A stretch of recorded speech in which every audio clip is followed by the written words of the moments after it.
Who stood out in the Jets preseason game? Who rocked it in the preseason first game, the first game of the preseason? Who rocked it? We're going to find out when we come back right after this. I would regret it if people look back at the first episode and you weren't on it. Yeah, well, I like that. It's called forward thinking. We have one of the worst beats in the world. We do. Our beat is horrible. Connor could shove that article up his ass. And then I went to that game and I was like, this is the greatest team I've ever seen in my life. I'm a Jet fan. This is going to be the greatest run ever. Yeah. No, because if they take Aquanu, I'm not complaining. Joe Douglas is the king of keeping shit close to the vest. A 2, a 4, and a 6 for Darnold? Did the Jets really ruin Sam Darnold? Or did Sam Darnold just suck all along and we were just trying to talk ourselves into it? And Hamilton is a player who can potentially make a very big impact. And suddenly here we are today, you can't get rid of him. Right, it's like a plague. Joe Douglas was hired because he's not those general managers. Okay, Luscious. Somebody is going to fall just like Elijah Moore did, just like Michael Carter did.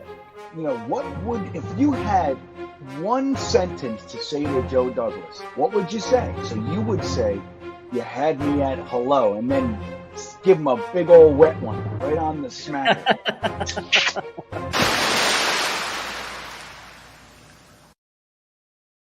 All right, we're going to get started on Sunday night. Got a special guest already. Got more coming. We're going to hang out. We're going to hear about and talk about Friday night, what we liked, what we didn't like. And we're going to talk about, I got somebody that we all know and love who was at practice. He's got a sunburn on his face to prove it, and he's going to tell us what happened with that. Grandizer, Miami Dolphin fan, but here all the time supporting the channel. I love you, man. I love you, in spite of the fact you're a Dolphin fan. That's okay, though, because you're a football fan, and you like to hang out with Jet fans, and you're awesome. John Nolte is here. Harlan is here. R&R is here. Yes, it's chaos time. It's chaos time. Twisted in the house. What's going on? John Nolte said something about donuts in the waiting room. I didn't see any donuts there. Why didn't I find out? You like Clemens? We'll talk about Clemens. Michael Lando, are you back from vacation? I don't know, but I'm glad to see you here. Thanks for being here. Mike Galizia, all the way from Florida. You had chicken cutlet parmesan. You know how to get right to my heart. You get right to it. You just talk about chicken cutlet parmesan, and then boom, you're right there. Anyway, let's get to it. Let me get some music on for the introduction, because I don't know. I've been told people like the introduction, so now I'm stuck doing it for the rest of my life. And it's not easy. What's up, Knobcraft? It's not easy because I just woke up from a nap. People said, what are you napping on Sunday for? It's like if you would have seen the brunch I ate, you would have understood the nap. But anyway. All right. This effing guy,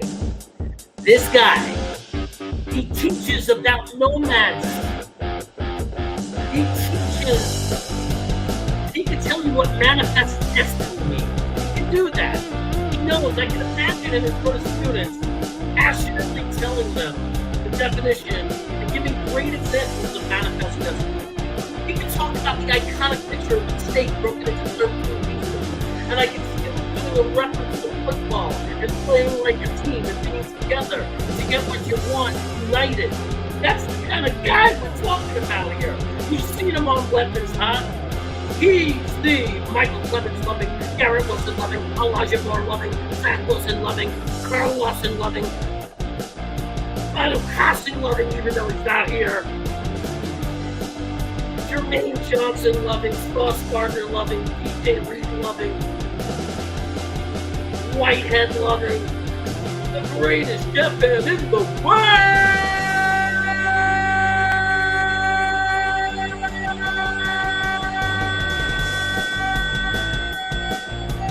Talking Spitfire with Harrison. Oh, what is up, man? Oh my God, that was an incredible intro. I hope I can live up to that. That was amazing, man. I really appreciate you having me on, man. I freaking love talking about the Jets with you. All you guys in the chat. Love seeing you guys out there. Yeah, man. So you always know it's going to be very positive.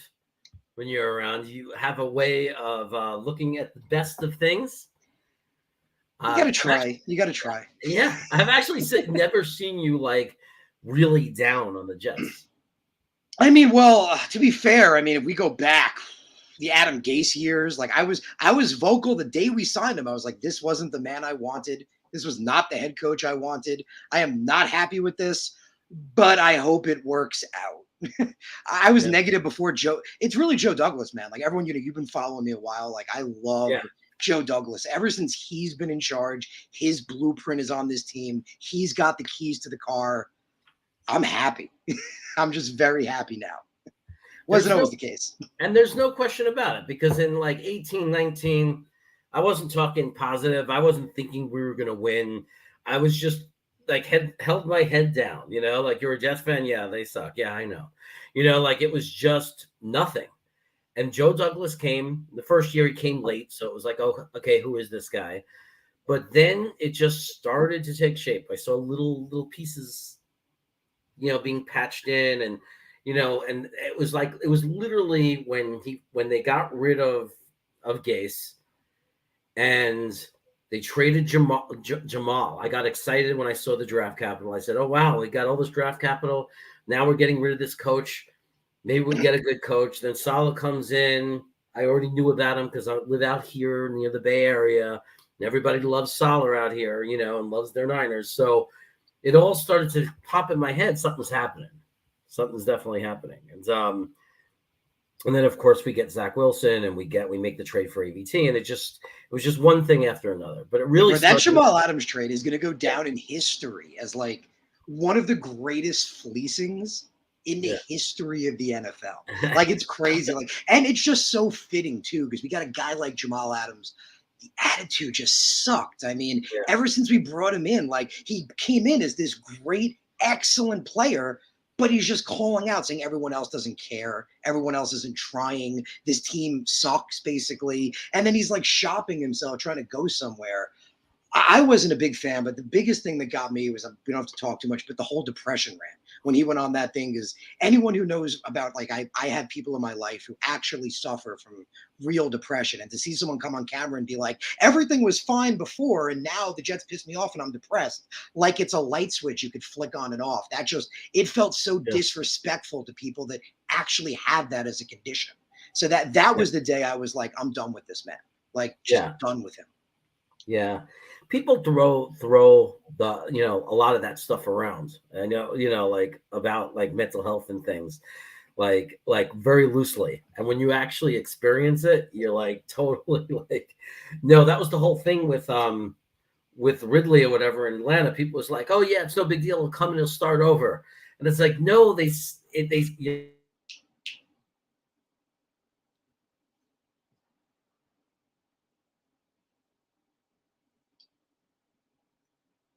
I think you might have froze. It's a nice freeze though. It's a perfect frame.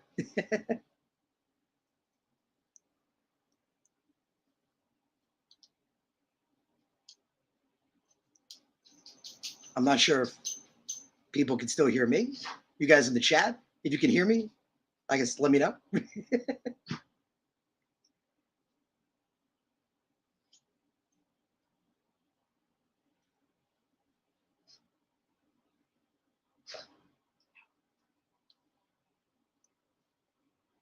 Oh, so Twisted can hear me. Okay, cool. So hopefully, I don't know what's going on. Jeremy's New York Sports Media says, "Oh wait, he got booted." Oh wait, here we go. Okay. Wow, I'm on my phone right now.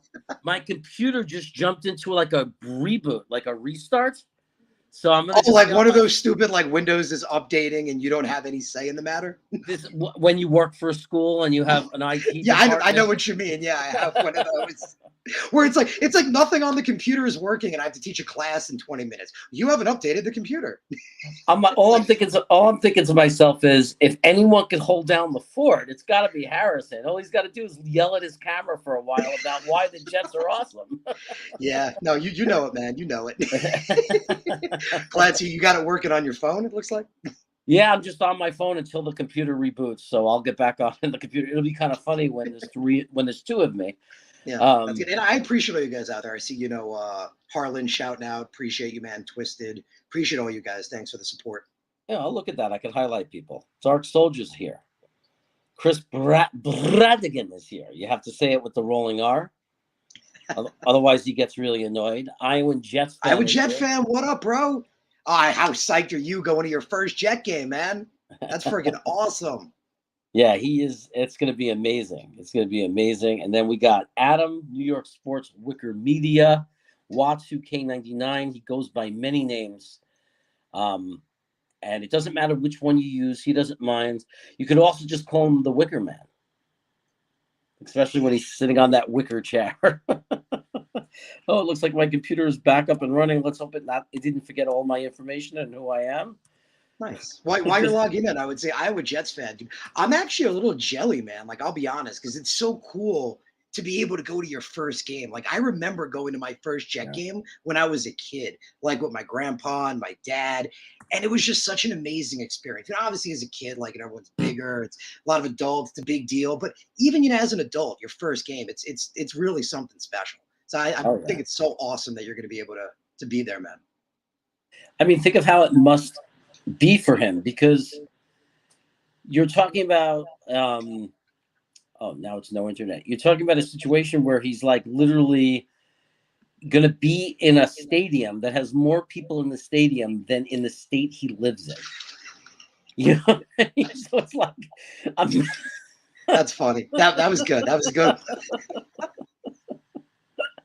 And it's crazy how many Jet fans, like, I've noticed that on social media, because I'm a Long Island guy. I've always lived on Long Island my whole life.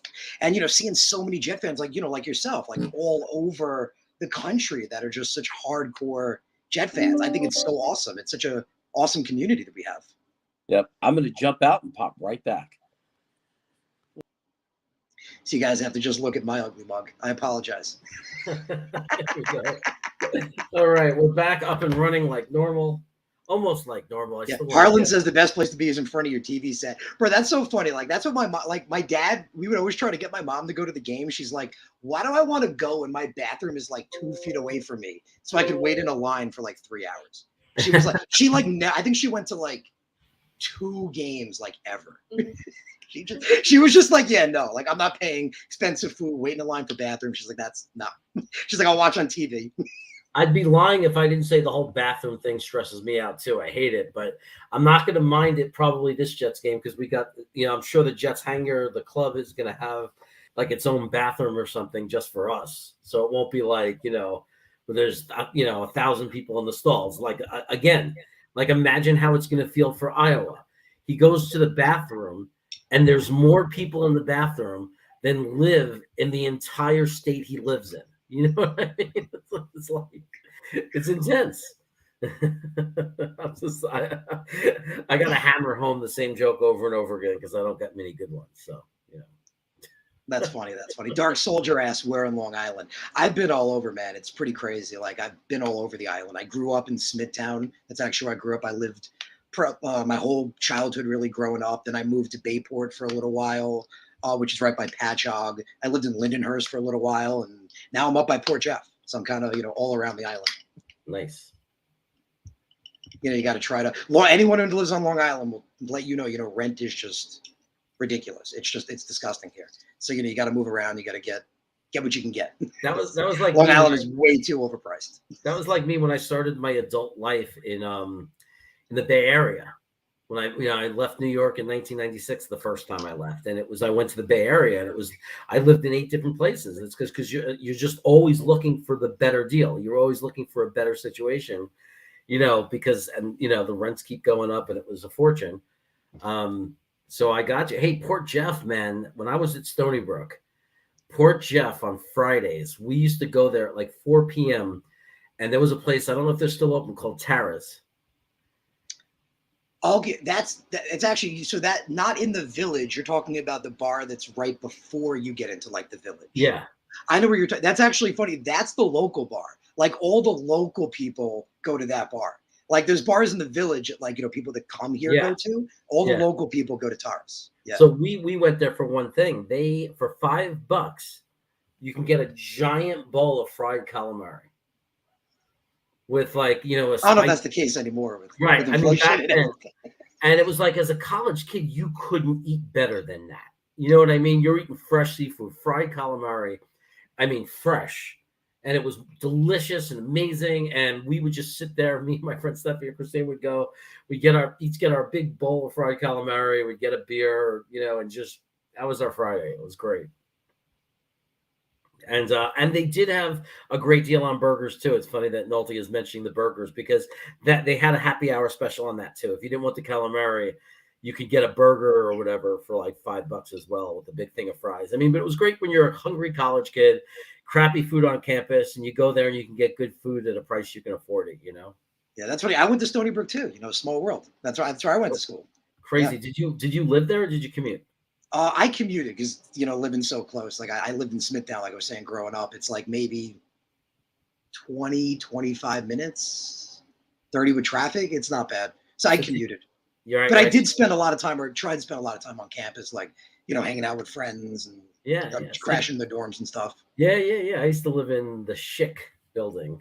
Okay. I know what you're talking about. Yeah. Like, so it's interesting. So you used to park in that lot and have to get on a bus and Well, it's funny. And you know, I can talk about it now because like at the time my dad said keep it hush. My dad actually teaches at Stony Brook University. He's actually it's actually really cool. Their orthodontic school is like one of the biggest and best like in the country. He's actually one of the orthodontists that like first founded the building. Like he was one of the first guys to like teach there like forever ago. Like he's been retired for a while now, but so like he only needed his faculty parking pass 1 day a week. So I took it every other day. And I didn't park. Awesome. I didn't. So yeah, he told me to keep it on the hush then, but yeah, I didn't really park in the commuter lot. I was parking right up front with the faculty. That's awesome. And Nolte brings up the park bench. I'll tell you something about the park bench. On Fridays, we used to go to the park bench sometimes because they would have food on Friday for free from 4 to 6. And me and my friends used to do what we used to call the 4 to 4. We used to go at 4 p.m. and stay till 4 a.m. Bro, the bench is still there. The bench has been there for like ever. What about the pizza place that opened up? When I was there, the first year I was there, they opened up a pizza place called Cosmos right by the park bench. It was like this Greek pizza place. And it was right across the street. If I got pizza, I usually got it in Smithtown where I lived. I went to the bench a couple times with friends, like for drinks after class and stuff like that. And they did do like food deals. And like, whoa, we got a question here. Orthodontic instructor. Well, it's same last name, so it's Dr. Glazer. So Dr. Glazer. Maybe if you were in the orthodontic school or dental school, you knew him because he was one of like when they first founded, they had only a handful of guys, and I think he was actually the only orthodontist. Something like that. It's so interesting. It's so interesting because one of the viewers on my channel, his name is Johnny Marahiel. I don't know where he has been. He hasn't been in a while, but he was a professor at Stony Brook also. Isn't that a small world? And he was there until like 1992 and taught there. So it's just really interesting, small world. But I haven't been back in a long time. I don't know if when you were there, the pretzel guys were still there, but I used to be a pretzel guy. I used to be in one of those little pretzel stands selling pretzels, the big pretzels. If they might not have been there. Where was it located?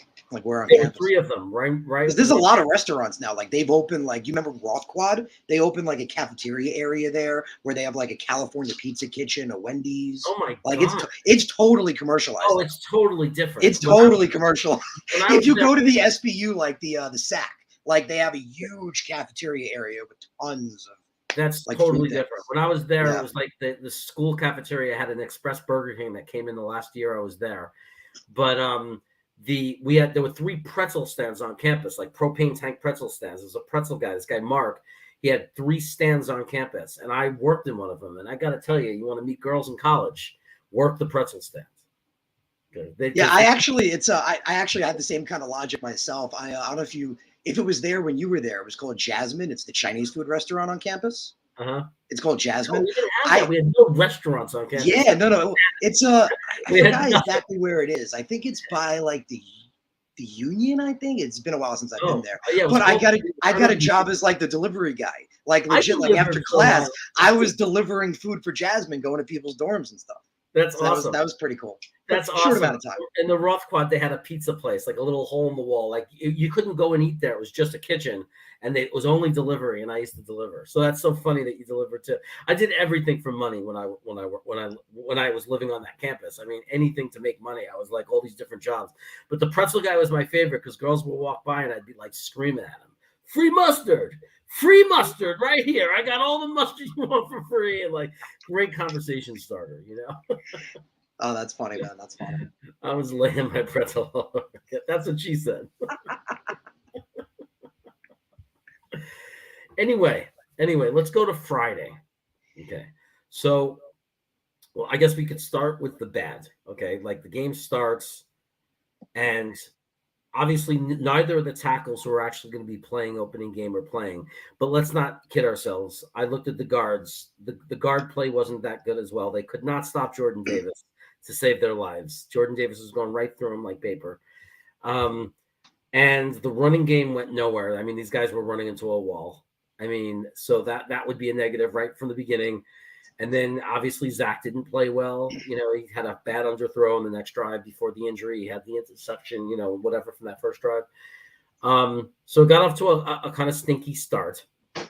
You know, how are you feeling? What's your take on that? I mean, how seriously do you take it, given it's the first game of preseason and we didn't have our two tackles in there? So it's interesting you bring up, you know, the offensive defensive line play, because right before the game, I did an episode on my channel with, you know, matchups to watch for specifically in that game. And the biggest thing I shouted out was actually that you got to realize the Eagles have a legit offense and defensive line. Like their defensive line, you got, and again, even though not everyone was starting, like, you know, Fletcher Cox, you got Brandon Graham, you mentioned Jordan Davis, Javon Hardgrave, Josh Sweet. Like they have a pretty good defensive line. So, I mean, I like our guard play. I think, you know, Lakin, obviously a Pro Bowler from the same system, staying in the same system.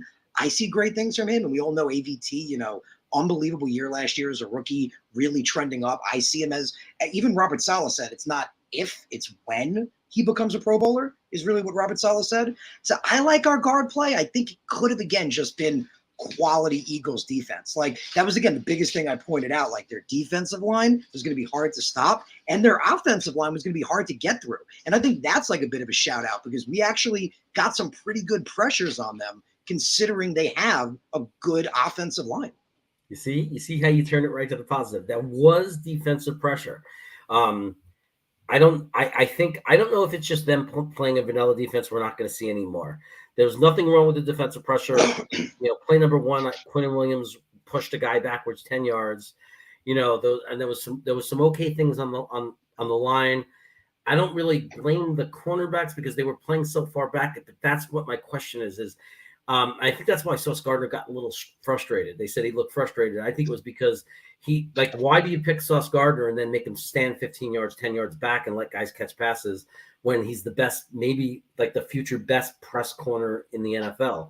Like, don't you have him press up and let him do what he does to shut guys down? I don't know. But like the number one thing last year that bothered us, I think, as a collective that we saw this year was it wasn't so much an individual player as much of it was the space that Philly had to work with. There was just seemed to be so much space. Like when they would make a short pass, there was so much space on the field. There was no one there. The screen passes were still pretty effective for Philly. So like we still haven't stepped up and figured that out. Is this just all, you know, preseason first game panic on my part? I mean, is this a real concern? I don't know. Well, which part specifically are you most all of it? about? I mean, do you think it's just across the board?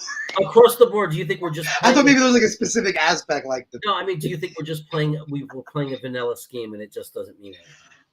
I think it's, you know, it's preseason. I think the most important thing, and, you know, coaches point this out all the time, and preseason is so important for seeing what works, what doesn't work, the chemistry of this play. Maybe try something like, you know, try something that you maybe wouldn't try in game situations. Like in preseason, we see a lot of teams go for it on fourth down because why the hell not? It doesn't count. So it could be, you know, similar like last year, you know, that it's a new team, right? We have a lot of new players, and last year everything was new as you remember, it took a little while in the beginning. There were some struggles in the beginning to the point where, if you remember, like me and Green Bean had a whole episode where we were questioning Michael LaFleur and his offensive coordinating ability for those first few weeks. And then it just started to kick off. So it could be that, a lot of new players, in this system. I think it was Salah who pointed it out, that they're trying to make this work. They're trying to see, who works where, putting the pieces together.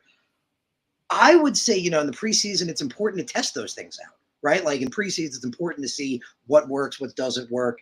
We've seen so many times, teams in the preseason that don't look good and then, start to kill it when the regular season starts. So, I mean, again, like you said, it could be a problem. It's possible, but I don't think so. I mean, I think that, they're getting their feel. They're getting the, the feel of, what they're doing together, jiving together, working together. But yeah, I mean, I think, just perfect actually, like he's saying, other teams are preparing for the season. So yeah, some people, I get that, a lot of people are worried, some people were a little nervous, but we have to look at the fact that in that game, the Jets walked away with 5 sacks. The Jets walked away with 5 sacks in that game against a pretty good offensive line. Like that was the biggest thing I would highlight on the Eagles, that they have a quality line on both sides of the ball, on the offensive and defensive side of the ball. And we had 5 sacks in that game and 4 TFLs, much more than they had. So, I mean, as we know, our defense is predicated on the pass rush. It's predicated on getting to the quarterback, disrupting the play. You mentioned it, Sauce, he's a young guy. He's trying to figure it out. I think it's, again, more of that, young guys figuring it out, jiving together, working together. But I really do believe this defense has a lot of potential. I really do, especially because of the talent we have in the secondary to cover, but also the ability to get to the quarterback. Okay. No, yeah, look, I'm not going to panic over one preseason game. But honestly, obviously it wasn't what we wanted to see in the first drive. And, you never want to see it, but you can't panic and just whatever. It is what it is. We hope that the first team looks better the second game out if they get any playing time. We'll talk about that later if we expect them to get any playing time. But right now I have an introduction to make because we are not alone. There's somebody ready to come in. And let me get some music going for them. Here we go again. I got to do this every time now because I did it once and people liked it. That's, So now I'm stuck doing it the rest of my life. I also got to do the bit where I complain about doing the introduction. I did it once and people liked it. All right. Ladies and gentlemen, you've been watching 2 very good-looking men talk about the New York Jets. Well, that's got to stop. The balance is off. We need some ugly. We need some ugly. And where do you go when you need ugly? You go to a guy that calls it corporal and not Taylor M. That's what you know. You go to a guy who's red-faced, even though he's diabetic, he can beat all heroes and french fries too. He finds himself in the hospital. Find a guy that you can only mess around with and talk this way about him when he's 4,700 miles away. Otherwise, he's going to pick me up by his neck and choke the life out of me. He's the meatball eating, french fry eating, positive but also negative, crazy, happy, sad, and very, very proud. One of the greatest new YouTubers in the world.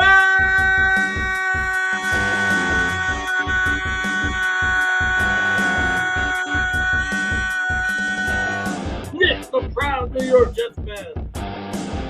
What's up, gentlemen? Hey, what's going on, bro? Good to see you again, man. How you doing? John, the intro is well, I'm John. I'm How you guys doing? You hear me okay? He knew. Look, Iowa knew it was coming. Yeah. He knew it was coming. I would have known Iowa was here. I would have never accepted the invite to come on. You know how I feel about everyone from that state. How's everybody doing? Yeah, John. Iowa, it's bad today, man. That sun I was at Jets camp today, and from 9 o'clock in the morning, waiting in line for the shuttle to in the stands, the sun was in my face the whole time, man. It was bad. I got back to the kids' house. Me and my son went. We went back to their house today to hang out with my daughter too. And I was watching her play a video game in her bedroom, and all of a sudden she's like, "Daddy, you were out for like 2 hours." I was like, "Really?" It felt like a 5-minute nap. She goes, "Oh no, we went food shopping, everything came back, you were still out." That sun kicked my butt today, man. No lie. Nick is looking like Green Bean more and more every day. Is something wrong with my audio?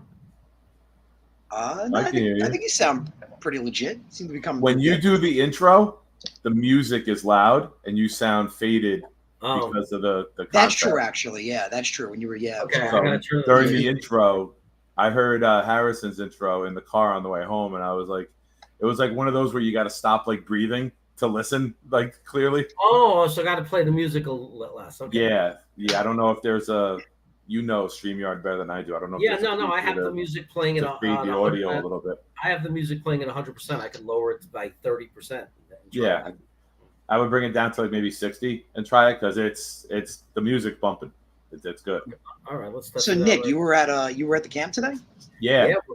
I was hearing because if you were there, I was hearing things about like issues with shuttles. That like some people were saying that like there was a problem with the buses. Krista, I was going to shout out to Krista. She pointed it out on Twitter. Like I saw people commenting. They're like, "I've been waiting here for 2 hours. I came here with my kids to watch the thing, and like we're wasting our time in line."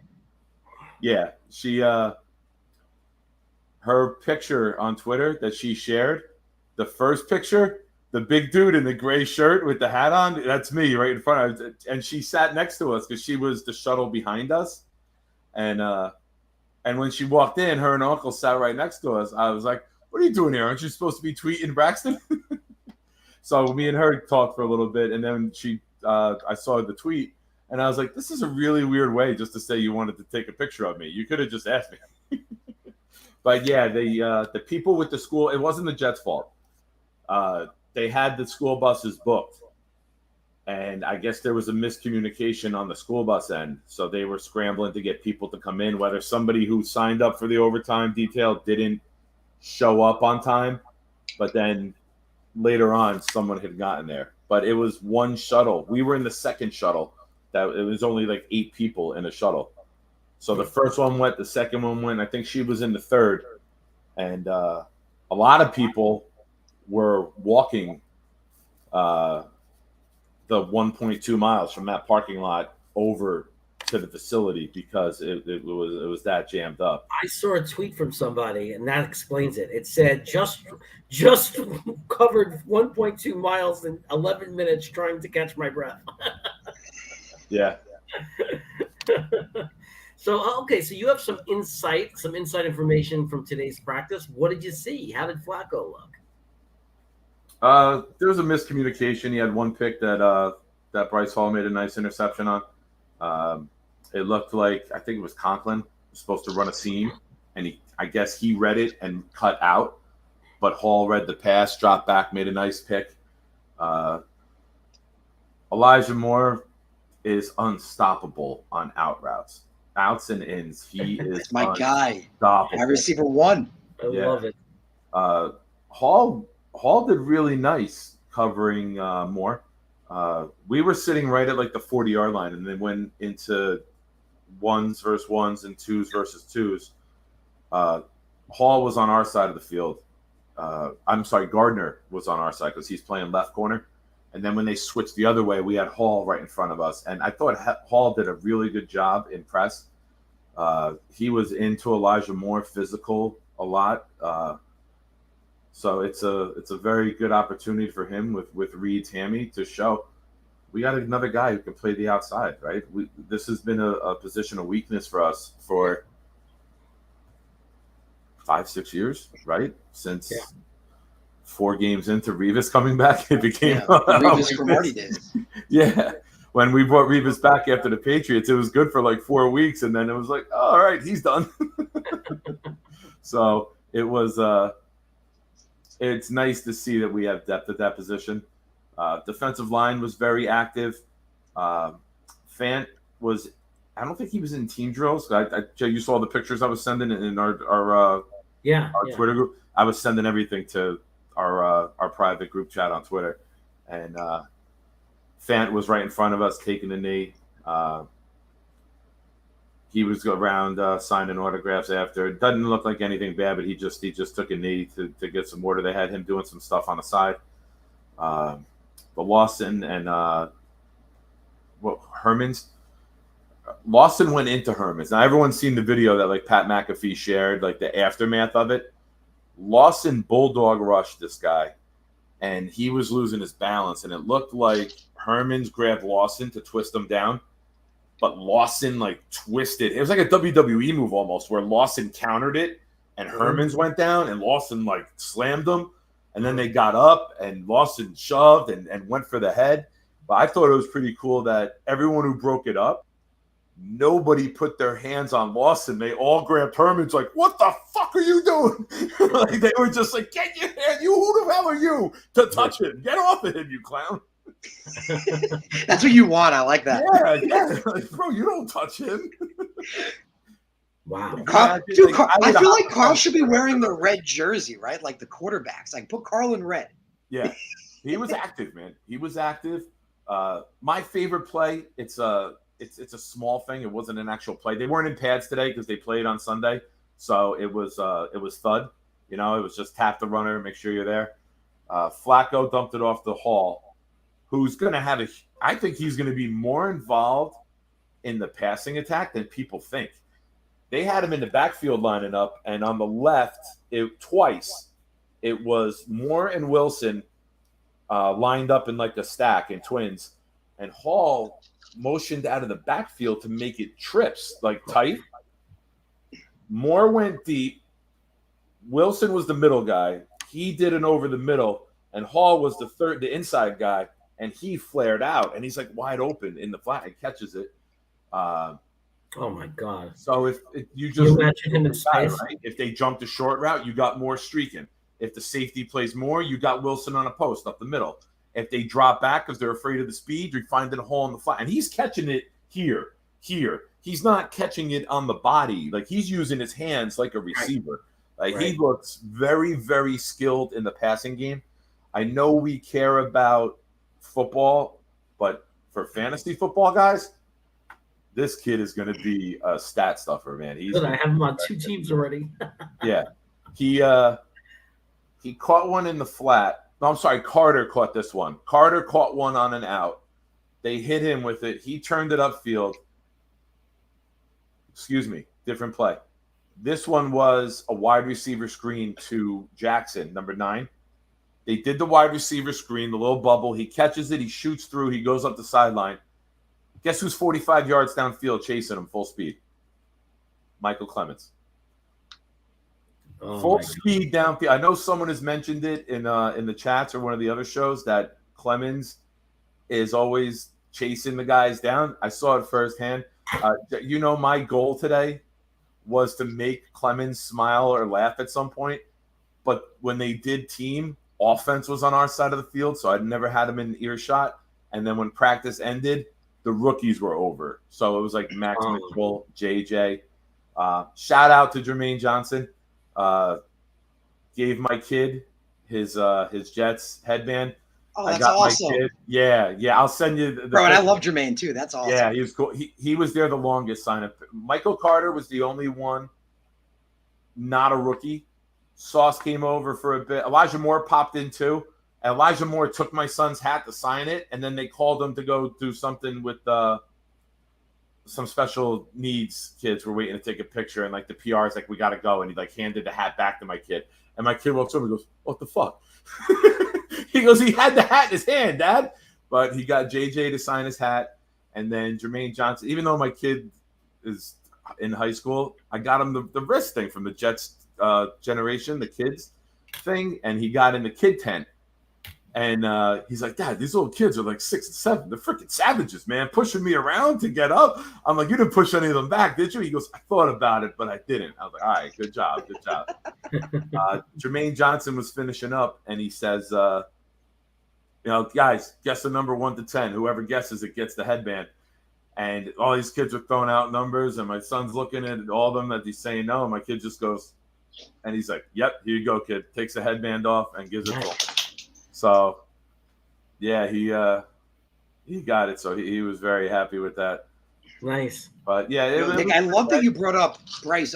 You brought up both Halls, but I love that you brought up Bryce Hall, man, because I'm like, I'm one of those guys. Like I've been saying it since last season. This kid is massively slept on.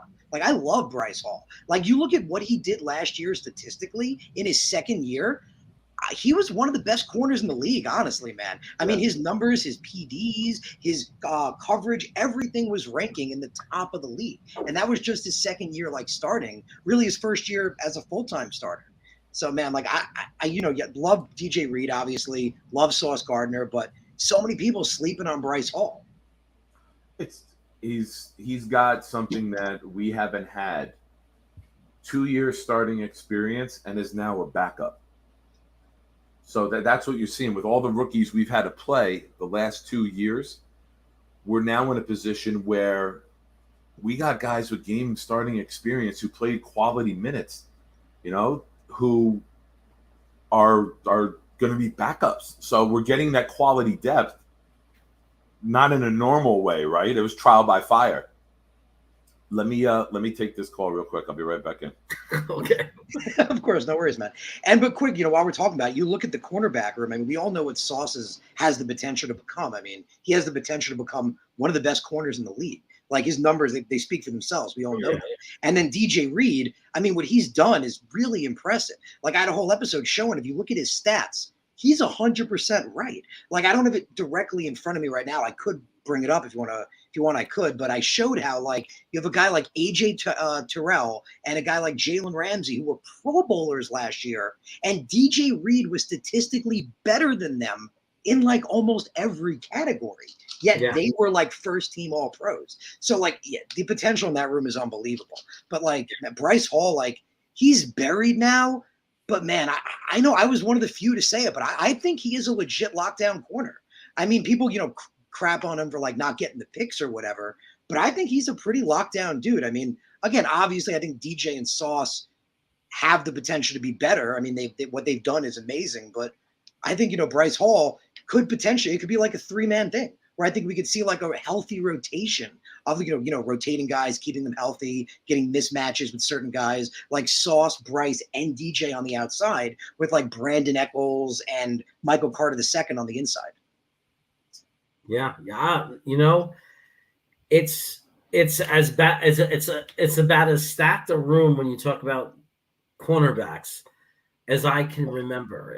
As far as depth, like if you're going to tell me that Bryce Hall is our third best cornerback based on how he's playing, and he seems to get better every year too. By the way, because it was only his second year playing. Like that's the thing. Yeah, he just keeps getting better and better.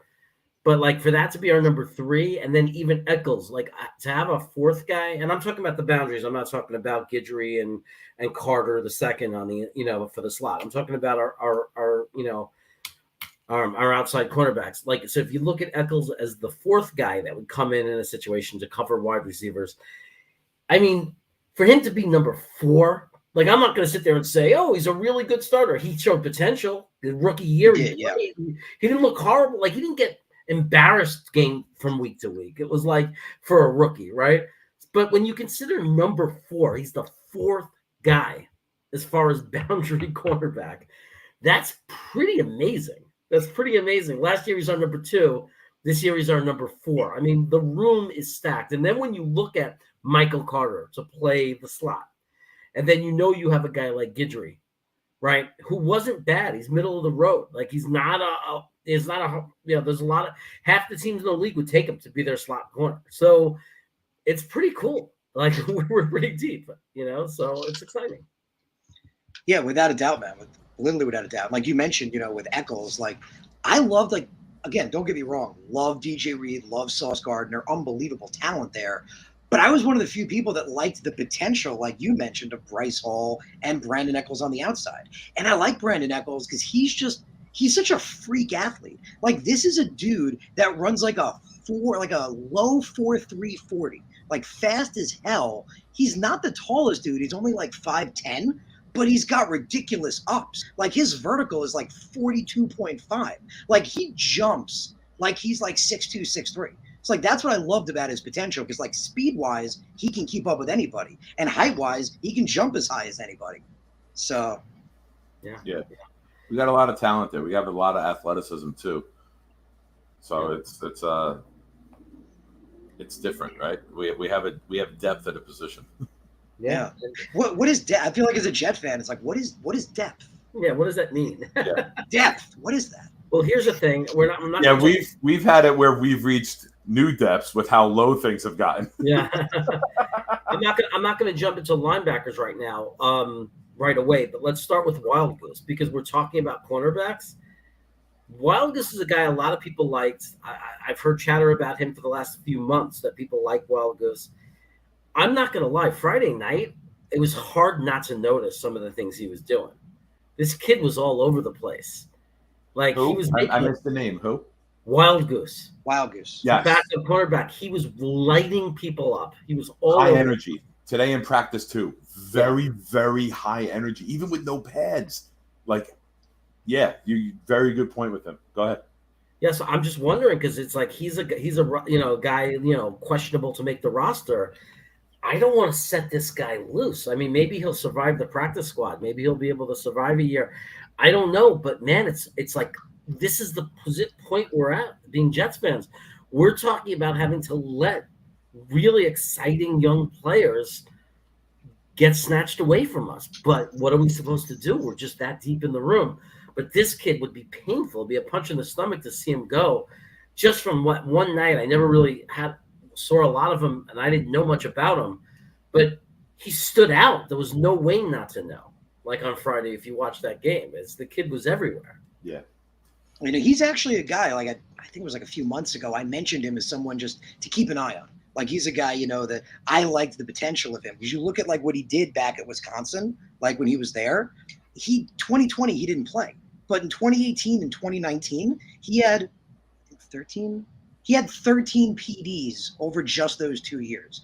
Like I liked him. I thought, he had potential to like be a guy like you were just saying that could surprise people to being like, who the hell is Rashad Wild Goose? Yeah. Yeah, he's very, very active. They couldn't hit today because they didn't have pads on, but he would have been on a lot of hits today at practice. He was a guy who number 31, I believe, right? He was flying all over the place today. Yeah, we kept calling him Cromartie. Yeah, and I think it's interesting. I don't know how if you guys agree with me, but like obviously, Friday after what had happened with Zach Wilson, like I personally had trouble like processing everything that was going on, because we're hearing reports on Twitter, like we're hearing these doctors that are like, he's like I think it was like Pro Football Doc or whatever. He's like, I'm a 17-year NFL doctor, I'm an ortho surgeon, and I'm pretty confident that Zach Wilson tore his ACL. And I'm just like, like I feel like we're talking about the game and I remember it, but it feels like after Zach Wilson got hurt is like explaining what happened after a car accident. Like I try to remember, but it's like everything was just out of control. I was out of control. Like I was like, you can ask my fiance. I was like, I know so many people went live after the thing. Like I figured I would start crying. Like I didn't even want to go live. I was gonna be like, what's going on with Zach? I was at the kids' house watching it with them. I was like, don't fucking talk to me right now, guys. I don't know how I feel about life. I'm like, go ask your mother if you need anything. I'm like, don't bother me right now. It was rough. I mean, me and Green Bean were like calling the game on Jet Nation. We're doing the watch party, and that happens right from the beginning, and we have to call the whole rest of the game, and we don't have our own private moment to be like upset, and we just had to push through and talk about things, and it was so hard because like afterwards when we got off air, we both looked at each other. I felt sick the whole night, and he's like, me too. Like I was like doing the watch party, checking Twitter on my phone, trying to get updates, and it was so negative. Everybody was so ready to say his season. Oh, gone for the season, gone for the season. It was like, it was painful. Do you know how we know the Jets' luck is turning? Zach didn't tear it. If we were the same old Jets, it would have been the end of it. This is a sign that things are turning, right? Like, I know, Jerry, I know you know this. I have a picture. I came back, my kid, they do like a halftime during practice. My kid wanted ice cream. We go in the ice cream. There's 50 people in line for this ice cream truck. They start up a practice again. I'm like, bro, here's money. Get your ice cream, get your shake, whatever. I'll come back to the seat. Bro. As I'm walking back, Joe Douglas walked. Like, as soon as I come up the ramp into the bleachers, Joe Douglas, who's right in front of me, talking to Connor. Costello, Connor, Samini. I hear him say, just wanted to let you guys know so you don't have to ask about him later in the press conference. Dwayne Brown will be here tonight. So I heard Douglas break news to the beat. I sent the guys the picture of Joe Douglas, and then 30 seconds later, Samini sends the tweet that Dwayne Brown will be there tonight per Joe Douglas. And I'm like, I could have broke this news before the beat if I typed it fast enough. I'm like, son of a bitch. I could have been like, per Joe Douglas, Dwayne Brown will be here at the facility tonight. And I didn't even think of doing it until the tweet came in from Samini, because I was like, and I yelled to Joe Douglas. I said, Joe, you should have signed yourself to play offensive tackle. Holy crap, look at you. Dude, the guy's calves looks like he's got basketballs in his calves. They're gigantic. Another funny moment, Feeney came over to the bleachers, but he was down about 50 feet, 20 yards down, I would say. And when he was done, he's jogging off to get away from everyone. And I just yelled, Feeney, we got to chug beers together. And he stops running, points right at me, and just gives me the head nod. You're like, I can die happy would now. be best friends. Yeah. Probably. That's funny. That's funny. Yeah. Shout out to like Mark. Everyone's like, Feeney, come sign my ball. He's ignoring these kids. Like, yo, we got to chug beers together. Turned his head and pinpointed me with eye contact, looked at all the kids, and then sees me. He's like, it had to be that guy.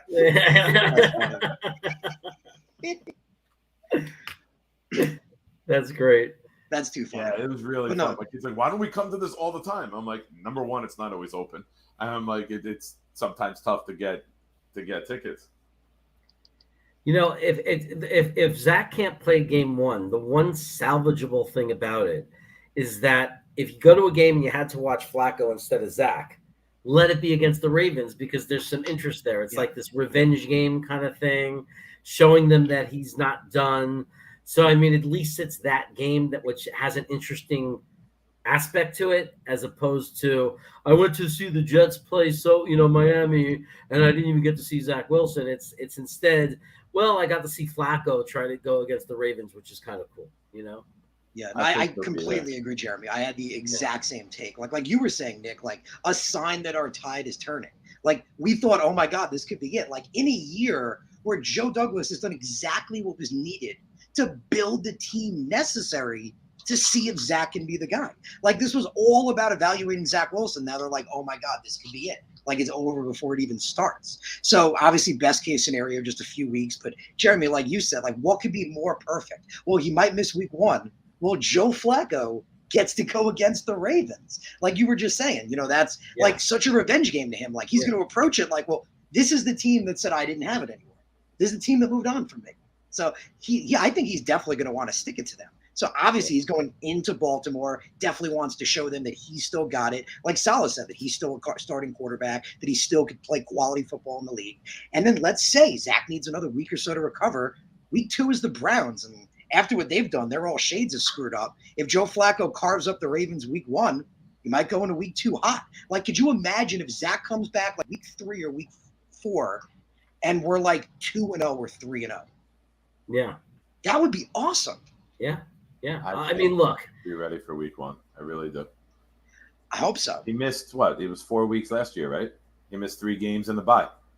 But he didn't have to, even though, I think. I mean, I felt he had to, but they were saying, a lot of people were saying that he missed 3 or 4 games. Yeah, the last game that he sat out, people were like thinking they were just protecting him from the zero cover, blitzing of Miami or something like that. I remember people were like doubting whether or not he really had to sit out. And they were just waiting for a better game. I don't know, but they're going to do a scope on Tuesday, I think, a final scope. So, I mean, that's when it's going to really happen. Surgery's Tuesday. Yeah, he's flying out to LA. Surgery's Tuesday. So that's when we'll really, really know, right? That's when they're going to – well, not 100% no, but remember, it's not the Becton situation. This guy isn't a big offensive lineman. This is a guy that's very light. I mean, he's not the same size. I mean, so, and he's young enough that he could heal really fast. So I don't know. When they say 2 to 4 weeks, to me, the opening day is not till until a month away. That's like the equivalent of 4 games. Because when they say a guy's injured or he's out for 2 to 4 weeks, that they're talking about the amount of games that he can't play. So he missed 4 games last year. He got hurt on October 24th against the Patriots, and then he missed the 31st, the 7th, the 14th, and the 21st.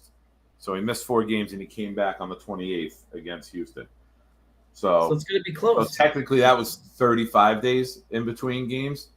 But with the surgery, sometimes you heal quicker because you're not waiting for it to heal. This, you're just shaving out the problem, from my understanding of it. Yeah. So 4 weeks could be a possibility, but I mean, you both made great points where, I mean, for a conversation point, it'll be interesting. It'll be a good media selling point, for the game, Flacco against his former team. But I'm going to be honest, if the kid can play, I want the kid to play.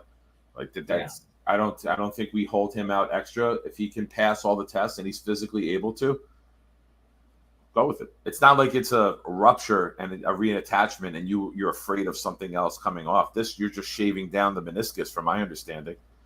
That's exactly it. Yeah, it's not a full tear, which, I pointed out, like when I did the episode on it, I'm not a doctor, but from what I understand, if it was I just play one on YouTube. Yeah, exactly. From what I understand, if it was a full tear, we'd be looking at 4 to 6 to 8 weeks. Yeah. It's not a full tear, like you said. It's like I forgot the word they used. I think it's a trim. That's the word they used. They said the meniscus just needs to be trimmed. It's not a full tear. Basically, from my understanding, like a little bit of it popped off. It didn't rupture. There's a tear in it, and you just shave down. That's like you're peeling a banana back, right? You're taking the part of it off that you don't need. Yeah, and like you made, that's another good point. To fucking make the sex tape joke. I'm waiting for it. I gave him a layup. He's got to take it. I know it's coming too. So, guys, I got a. Nick likes to peel back bananas. The name of Nick's next sex tape. We got a guest. We got another guest coming in now. Let me see one thing. It's kind of funny. I was on his show a little less than a week ago, very early on a Monday morning. He's got a YouTube channel. It was funny because we had some of the UK guys on. We had a lot of the Jet Lounge guys on. I'm going to let him introduce himself because I don't know how he wants to be referred to. I'm just going to call him Sports Talk. And he's got a YouTube channel. It's a cool dude.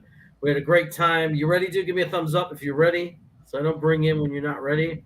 Give me a thumbs up. He's ready to go. Let's do this. Welcome to the stream, my friend. Hey, what's going on, guys? What's up, man? How are you? Why don't you tell everybody about yourself? So, because we met like just DMing on Twitter. So, and I checked out your stuff and liked it. And you have a YouTube channel that I liked. Hold on. Yeah. Oh, my wire went bad. Sorry. What were you saying? I was saying, introduce yourself to everybody. Hey, my name's Adam.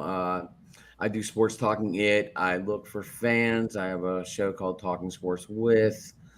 We bring fans on. We talk a little bit about the Today team. We also talk a little bit about all-time lineups. I just try to make my show fun and a little bit interesting, and try to do something a little different than what I've seen a lot of people do. I don't know. I came up with it. I started out doing normal sports shows, going over all the history, like not all the history, but like the modern day, what's going on with all the teams and all that. And I just figured I was going to break away from that scene a little bit and wanted to reach out and find people that wanted to talk about their teams. So that's kind of like where I started. And I enjoy learning about everyone's team, and I have fun with it.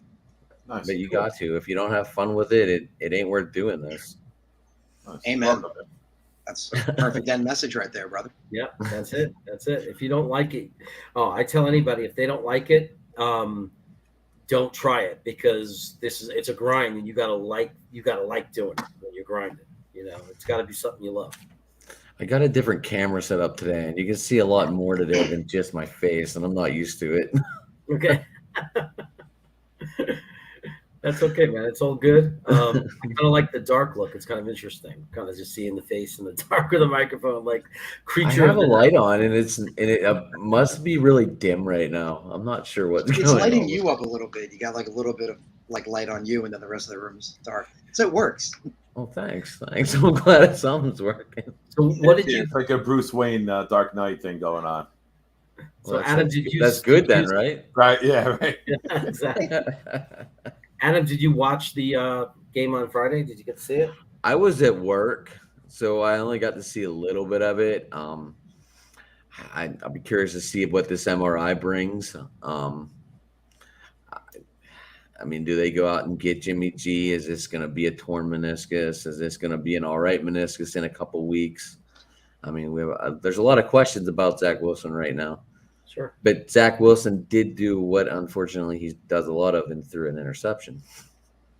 He Unfortunately. Yeah, that pick was bad. That pick got me aggravated. Yeah, but most likely he basically went like this to Corey Davis the whole time. Oh, there you are. He telegraphed. Yeah, I didn't see God. it. I He only never looked moved his head. If we're living in a fantasy world, then you what was his name? Strevler, is that pronounced right? Yeah. Streveler, yeah, I think it's Streveler. That would have been the guy to have if you were doing fantasy for a pregame. Yeah. Bro, what I thought was funny, and I think I'm remembering it right, when Streveler first came out, I heard the announcers comparing him to Joe Theismann, right? And I'm just like in my head, I'm like, that's such an old school reference. Like, you don't hear that anymore. And then you saw him moving around and being very mobile with his throws, and I'm like, okay. Yeah, Like, I figured you guys already talked about that, so I was like, well, maybe I can go with like a fantasy aspect to this because I didn't get a chance to hear where you guys were or anything because I was on my way home and wanted to get home and get on here real quick. So I was like, well, maybe I can go with a fantasy value and take a different approach than probably what they said, Nice. But that Streveler guy, that's the first I heard of him, but apparently he's been in the Canadian League, the blue something. Then he played a little bit in Baltimore and Arizona in the practice squad, I believe. Is that correct?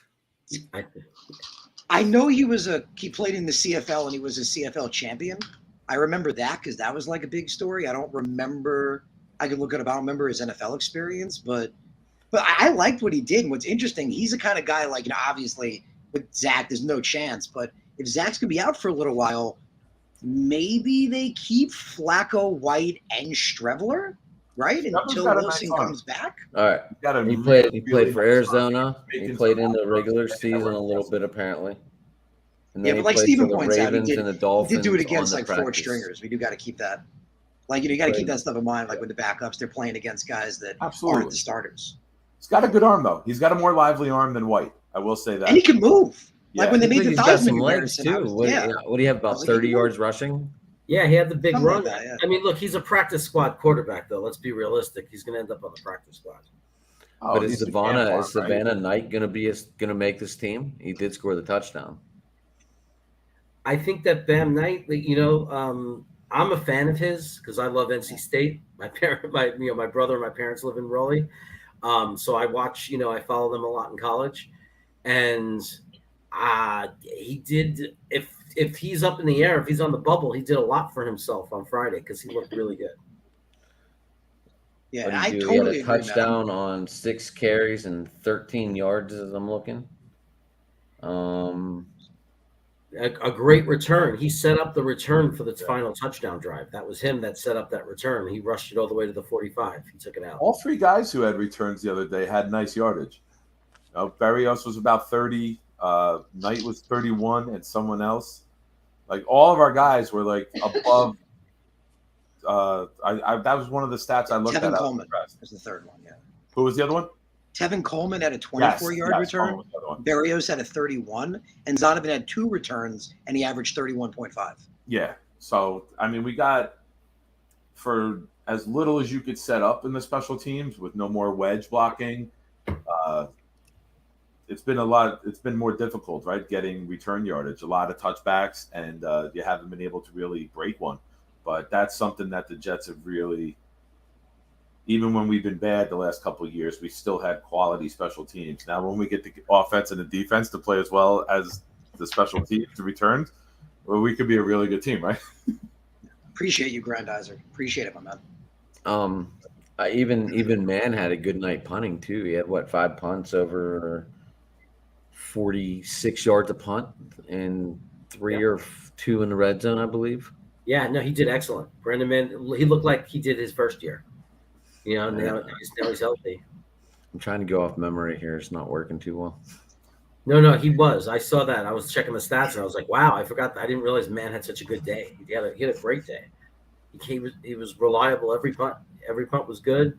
No mess ups, no mistakes.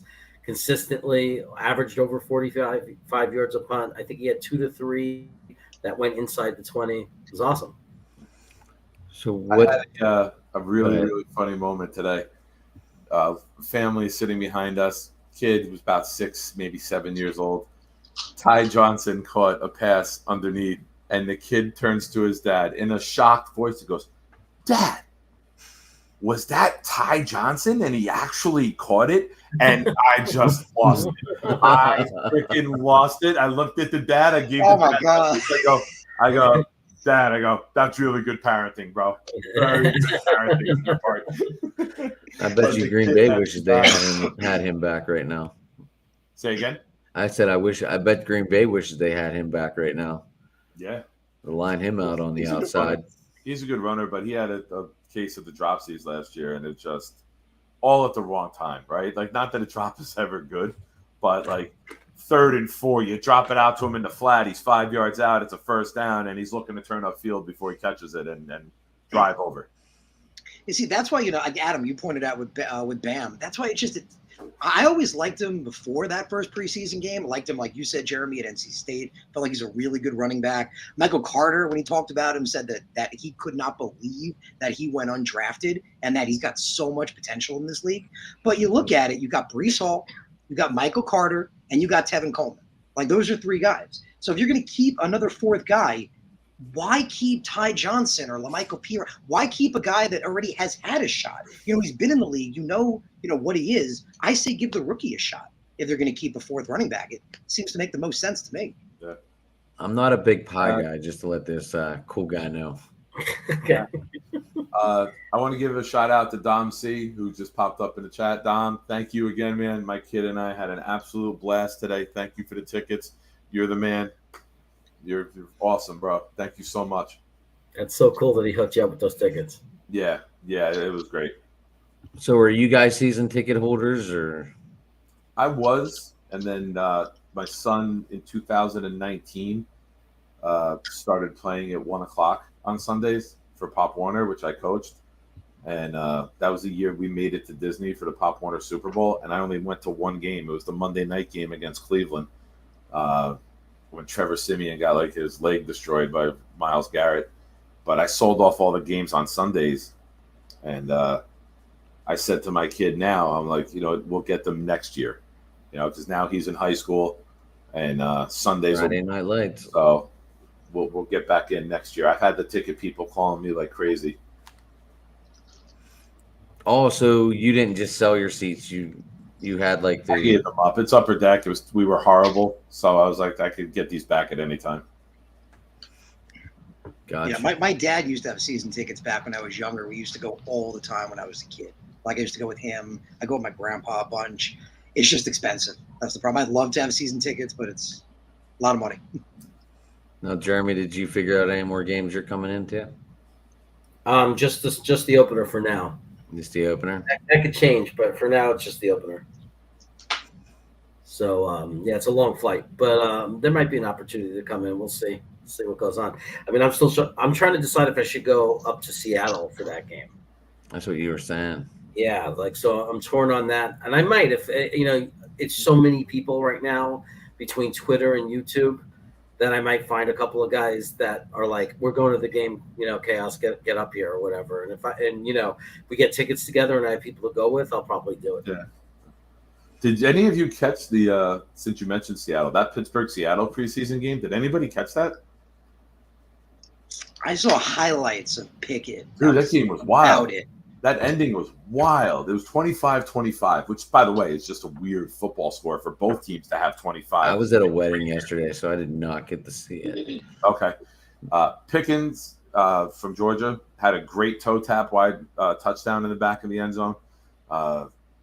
It's 25-25. Pittsburgh knocks the ball out on Seattle, gets the ball back, goes down, scores a touchdown. Kenny Pickett throws like Pickett the Pickens. a 12-yard. Yeah, that's gonna be a tongue twister. Like, yeah, right. I feel bad for the announcers. They got to do that. I feel bad for you guys because it's gonna be Wilson to Wilson. Yeah, well, that's easy. That's not as bad. Yeah, but with someone just stepping in, like what's going on, Wilson to Wilson? Yeah, maybe it'd be Zach to Garrett. So Pickett that might be the way it goes. Who knows? The guy takes it, turns on the cornerback, dives down, gets the touchdown. There's like 6 seconds left. Seattle's trying a lateral play. And if you look at the highlight, a defensive lineman finally had a running start at the guy, like the 5th lateral. This defensive lineman, the guy caught the lateral, tries to cut right up the middle of the field like he thought he saw a hole, and he gets absolutely demolished and flattened and never saw the D lineman coming. And it was to the point where even Mike Tomlin, the coach, because now the game's over because time ran out, the players run out on the field to celebrate the hit. They showed Tomlin. He's like, holy shit. Like, he just clobbered this guy. So it was one of the best hits I've ever seen. And I thought there was going to be like a flag for something. You know how the league is now with how soft it is. But if you guys get a chance to watch this hit at the end of the game, it was one of the best hits I've seen in a while that the league allowed to happen. Normally hits like this that are blow-up hits, not necessary. You didn't need to do it. But it was just an awesome football hit. You think they're being told to make these preseason games a little bit more exciting so people stay to the end? No. I mean, they get their money anyway, right? Right. There you're getting into like a dangerous, is it fixed? Like, that's kind of the road you're heading down. But that one. You know what? You're going to get more competitive games in the preseason at the end. So many of these guys are trying to make the league, right? They're not borderline. You might get a lackadaisical effort from the starters. You might have some starters sitting out, so your starters aren't as good as they normally would be in a preseason game. But all these guys are trying to make the roster. If you're playing in the fourth quarter of a preseason game, you're from Canadian football, XFL, USFL, undrafted. You're trying a first-round draft pick playing in the fourth quarter even for if the you don't Tennessee make that Titans. team, you're trying to put great film out there so someone else will scoop you up when you get cut. So you're going to see greater effort at the end, which will lead to some tight games being played. Yeah, no, Nick, you're 100% correct, man. Like, I was even saying that when I was talking about the preseason. Like you just said, with the starters, it could be, they're trying to figure things out, try different things, see what works, what doesn't. The preseason's really about those other guys, right? Like, most teams, you have a good idea who your starters are going to be. It's all those other guys, right? Like, who's going to make the team, who's not going to make it. Like, one of the best preseason games I ever saw. I don't know if you guys remember that Jet Giant game, like back when Victor Cruz came out of nowhere and put up like 200 and something yards against us as like a undrafted free agent that nobody knew about.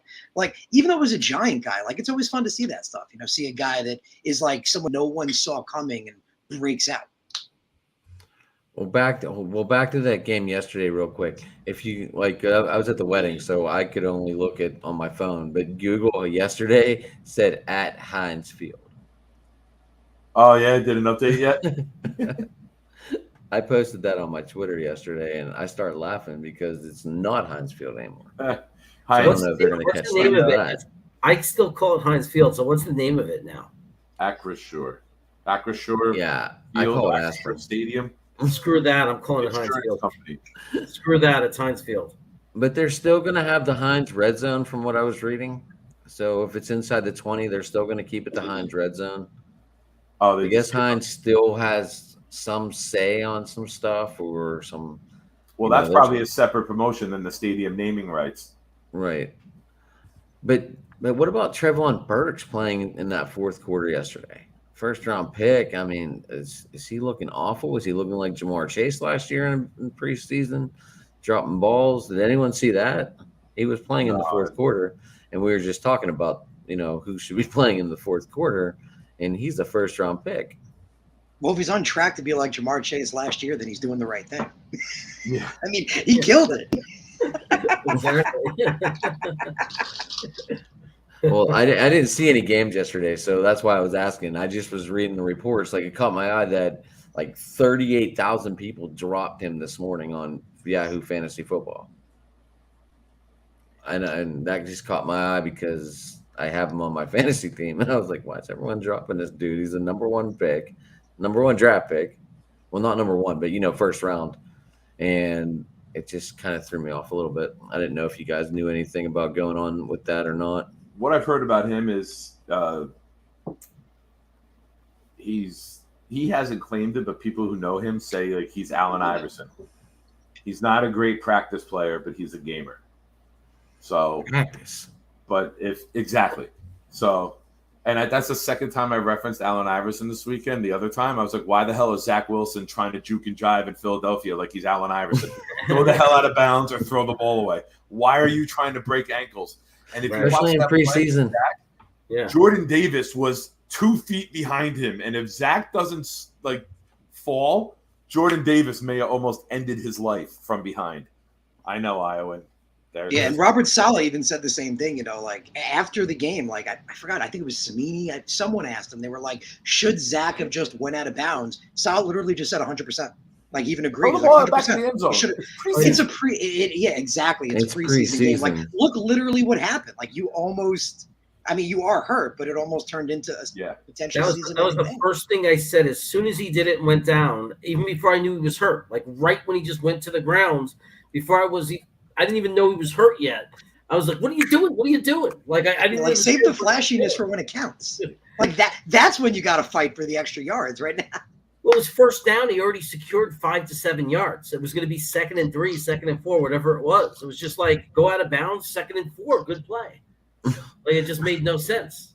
But that's something he was doing at the green and white scrimmage the week before. He, wearing the red shirt, is not worried about getting hit. And he was running a lot and zigging and zagging. Bro, you're not playing Madden. You're a very important part of what we're doing. Right. Get down. When the regular season starts, we're all, to an extent, obviously same thing, to an extent. You look at guys like Russell Wilson, you look at guys like Patrick Mahomes, they run, but they run intelligently. They run out of bounds. Exactly. They slide. They run out of bounds. You never see them take an unnecessary hit. You can be a mobile, moving quarterback and still not take unnecessary hits. I don't want you shaking and baking back and forth in the open field. It's not what I want my quarterback to do. Get it to the guys who do that every single day and work on that agility. Get it to Elijah Moore. Let Elijah Moore break ankles all he wants. You slide. Well, what you do is you take the 5 or 6 yards that was there. You go out of bounds. It was a 5-6 yard gain. That's what you do. That's a mobile quarterback. Look, there's an opportunity to take 5 to 6 yards on first down. I took it. That's it. But you don't cut and try to cut back into linebackers. That's just stupid. Doesn't make any sense. In a preseason I agree. I think right. If it was third down and you're going for the first down in a big game, in a big moment in the fourth quarter, I get it. Who else got in? There's been a couple injuries so far, but Zach Wilson has been the highlight, the headliner so far to see what happens. What do they do? Do they go after Jimmy G if it is torn and he happens to be done, or are they going to be okay with White Well, the odds are very, very small that it's torn. If it were torn, that probably would have shown when they did the MRI. Right now, it is a meniscus tear, but like they point out, 'cause it's like with any doctor, they say it could change once I get in there. Once he opens up the knee tomorrow, it could be, oh, this got damaged, or oh, this needs to be shaved more than we thought. But it's definitely not looking it's definitely not the tear that we thought. So that's good news right there. But it could be anywhere from 2 weeks to 4 weeks to, again, just throwing it out. And I don't want to jinx it, but it could be an extra week or two potentially, to get right. But I think, even if that's the case, you got Joe Flacco, man. Joe Flacco, you got to think of it. Look at it this way. The Jets haven't been to the playoffs in over 10 years. Flacco's been to 10 playoffs. Like Flacco's a playoff quarterback. He's been to lots of playoffs. He's won a Super Bowl. I don't think you got to trade for anybody. I think Joe can keep that ship steady until Zach is ready to take it back.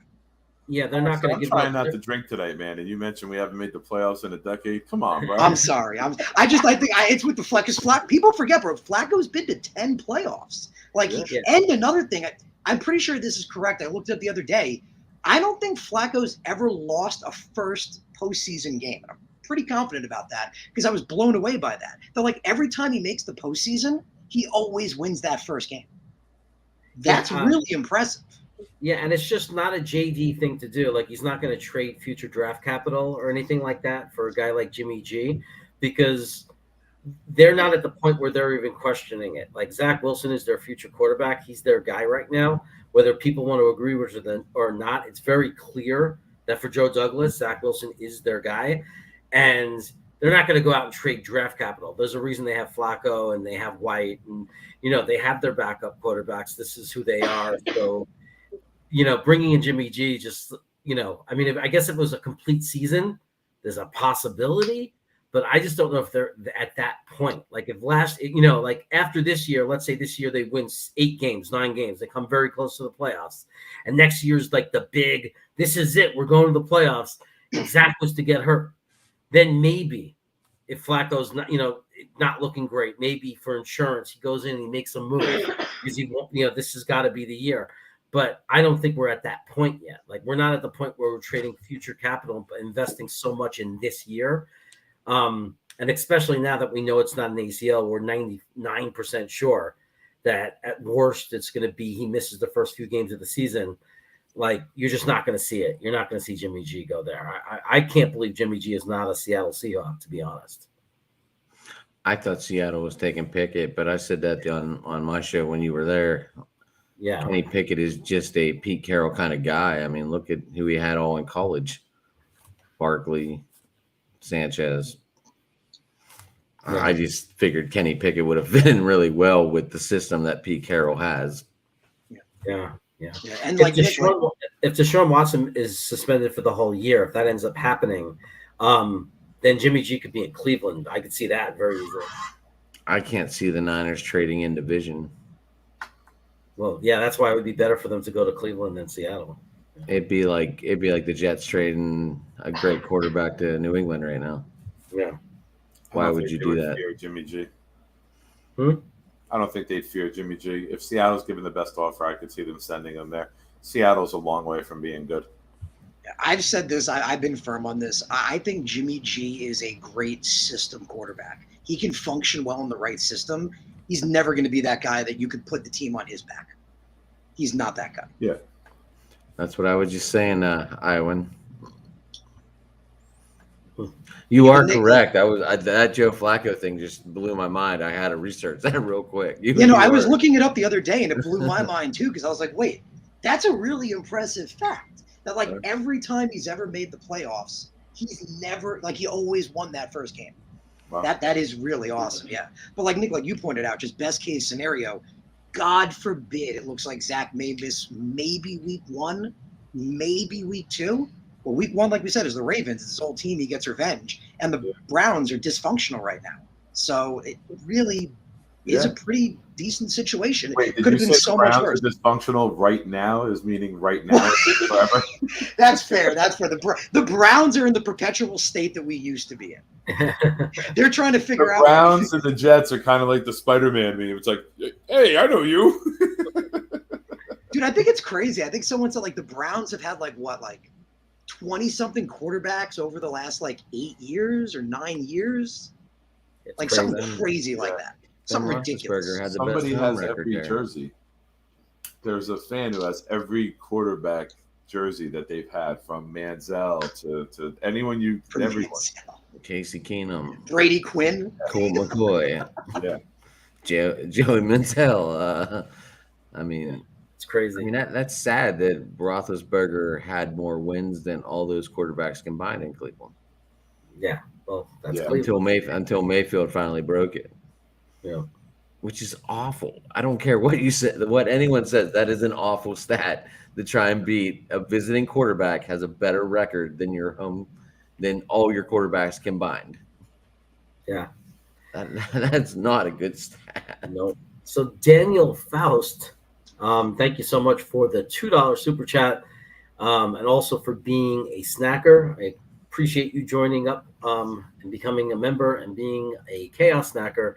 And I can sleep again. I know exactly what you're talking about. It was very difficult to sleep when we didn't know. I know a lot of people on Friday night had trouble sleeping, and Saturday morning when I went on Twitter, people were losing their minds. Like, how effing long do you have to wait for an MRI? Like, people were freaking out. They just wanted the news. And yes, for now, you can sleep again. For now. Well, you have to wait for the swelling to go down. You can't just jump into the MRI. Now the X-ray machine you can, because you can see a broken bone, but with the MRI you need to wait a couple days, let that swelling go down, and unfortunately, yeah. But it's looking good right now. That I mean, I think the loss for the season is no longer a fear.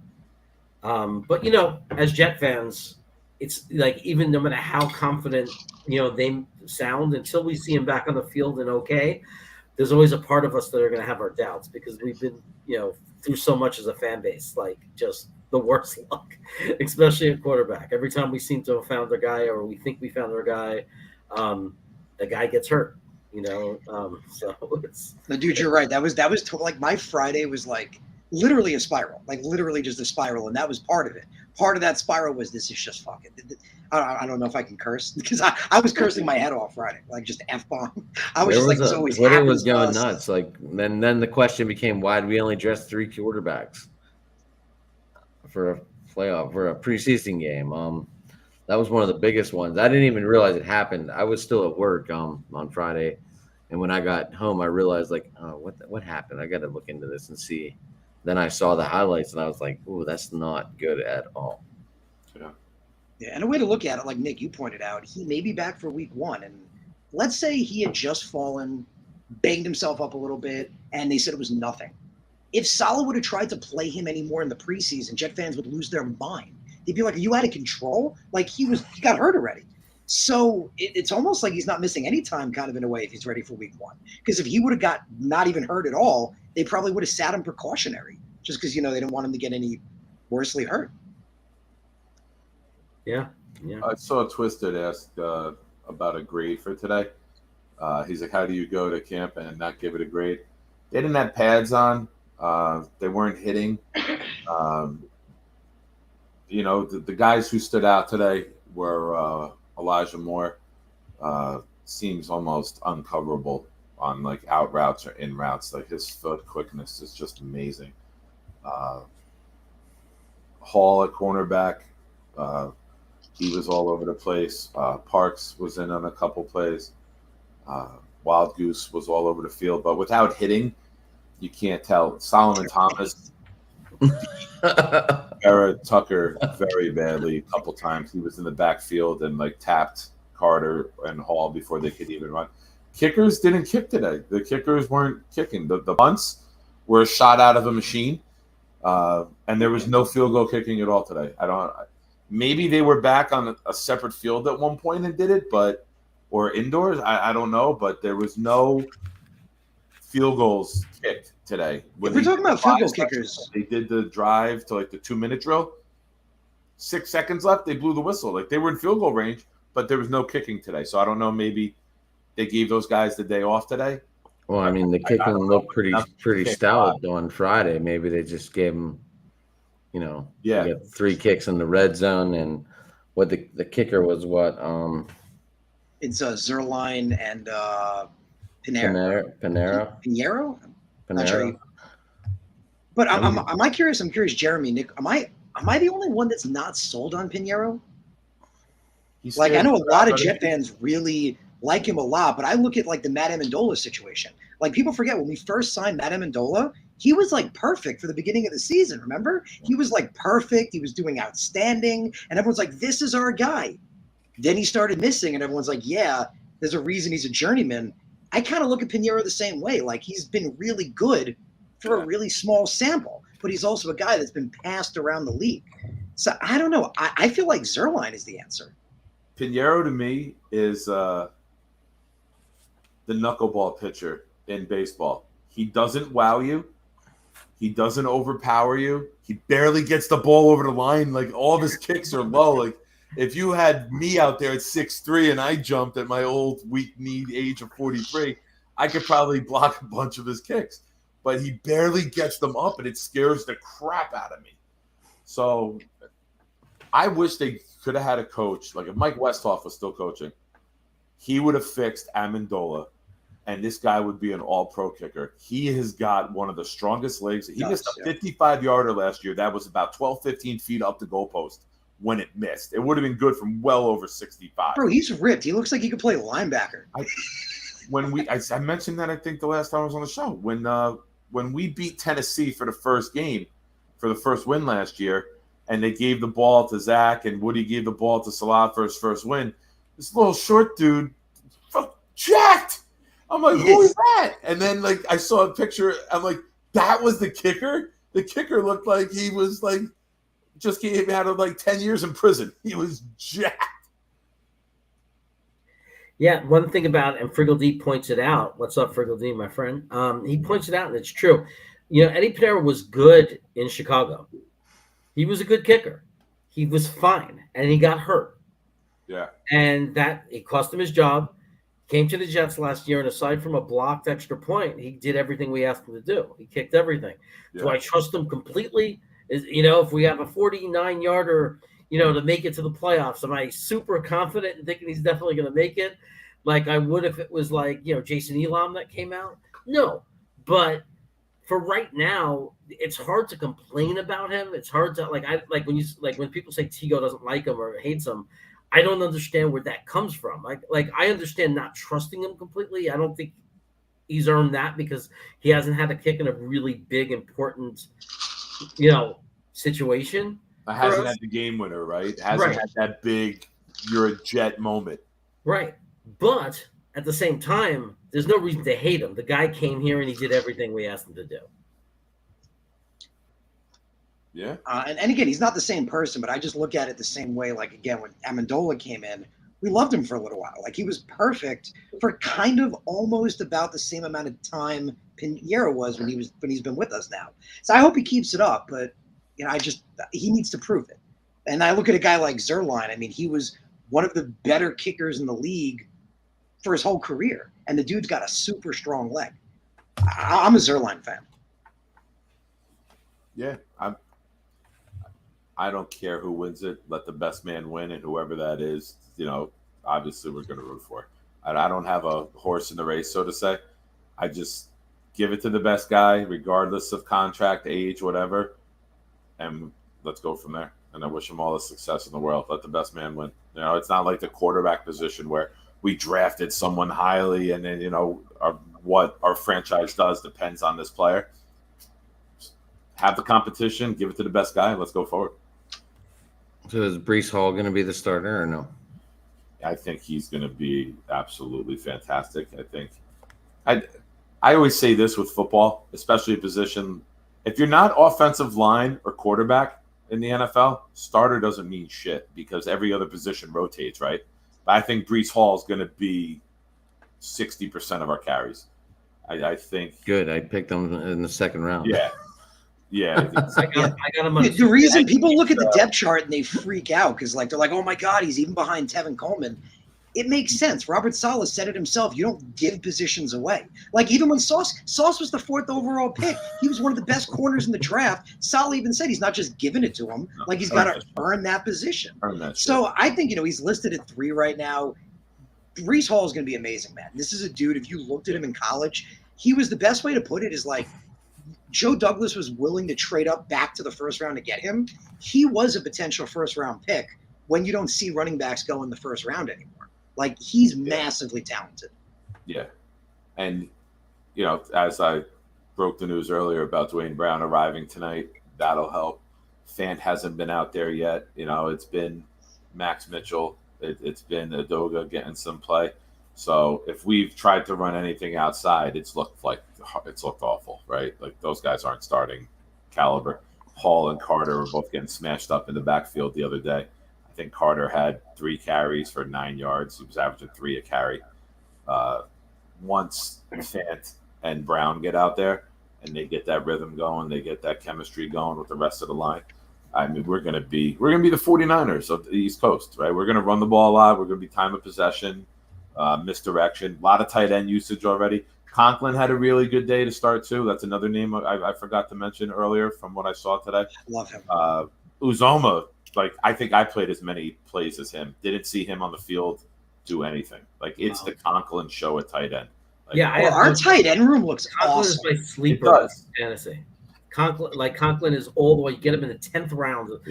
You get him all the way in the back of fantasy as your backup tight end. Yeah. And you just stash him away because he might be a top 12 tight end in the NFL because I think Zach is going to throw to him all day. He might be second in receptions on the team behind Moore. Like that's the usage is going to be crazy. Yeah, like freaking all that speed. When you got Davis, Moore, and Wilson going upfield, Paul and Conklin outs and underneaths against linebackers, they're going to eat these dudes. Sorry, I got the hiccups. So I don't have any cures. Sorry. Yeah, just hold my breath. So, Mr. Chaos, would these guys be like in the same boat as you are for the all-time list?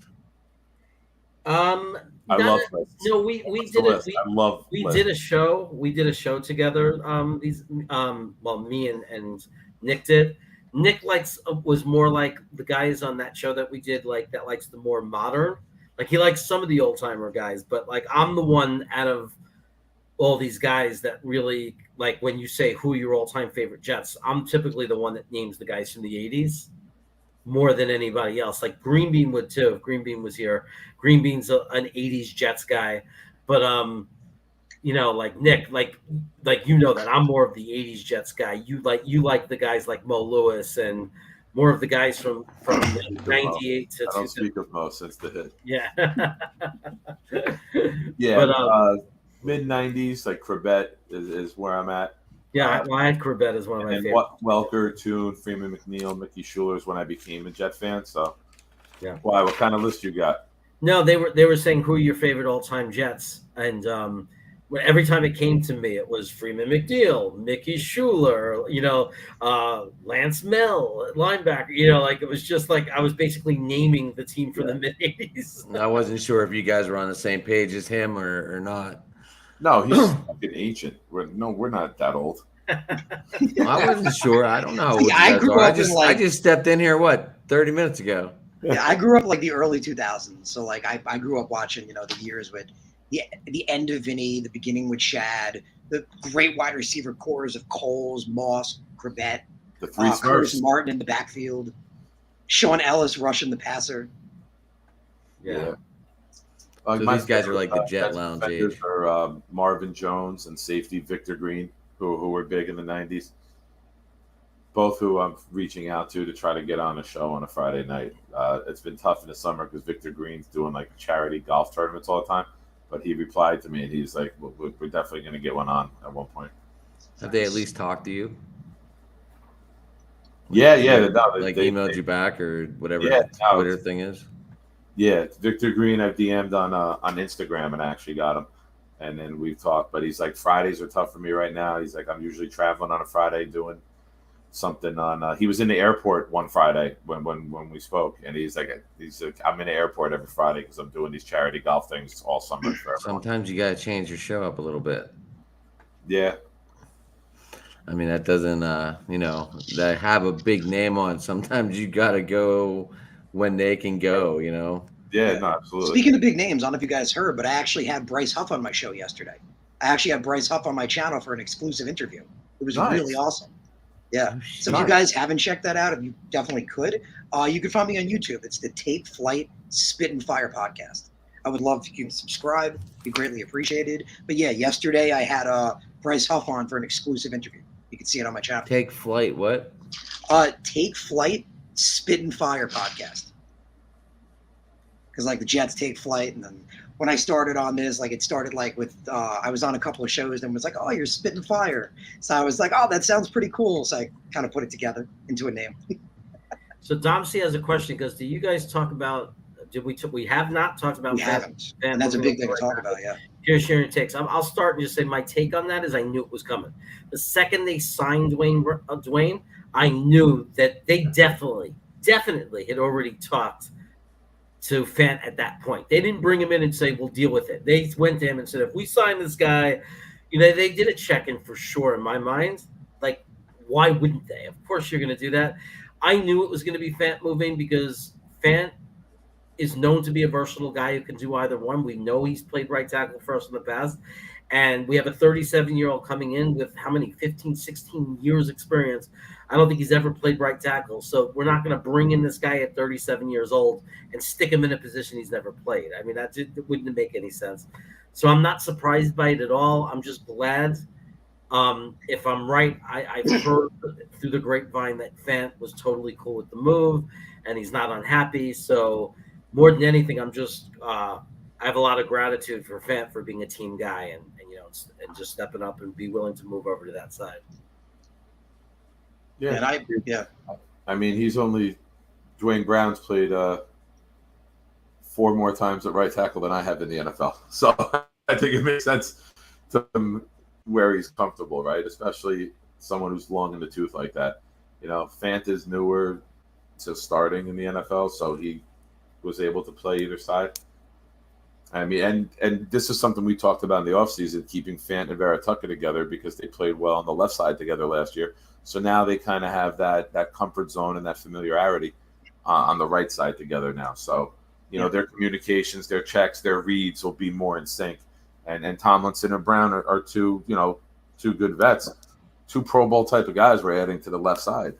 So I know Brown made it last year as a backup, and he's saying, people saying he had a down year, but he's a perfect scheme fit, and keep him comfortable, right? Fant has played the right, let him play there with Barrett Tucker.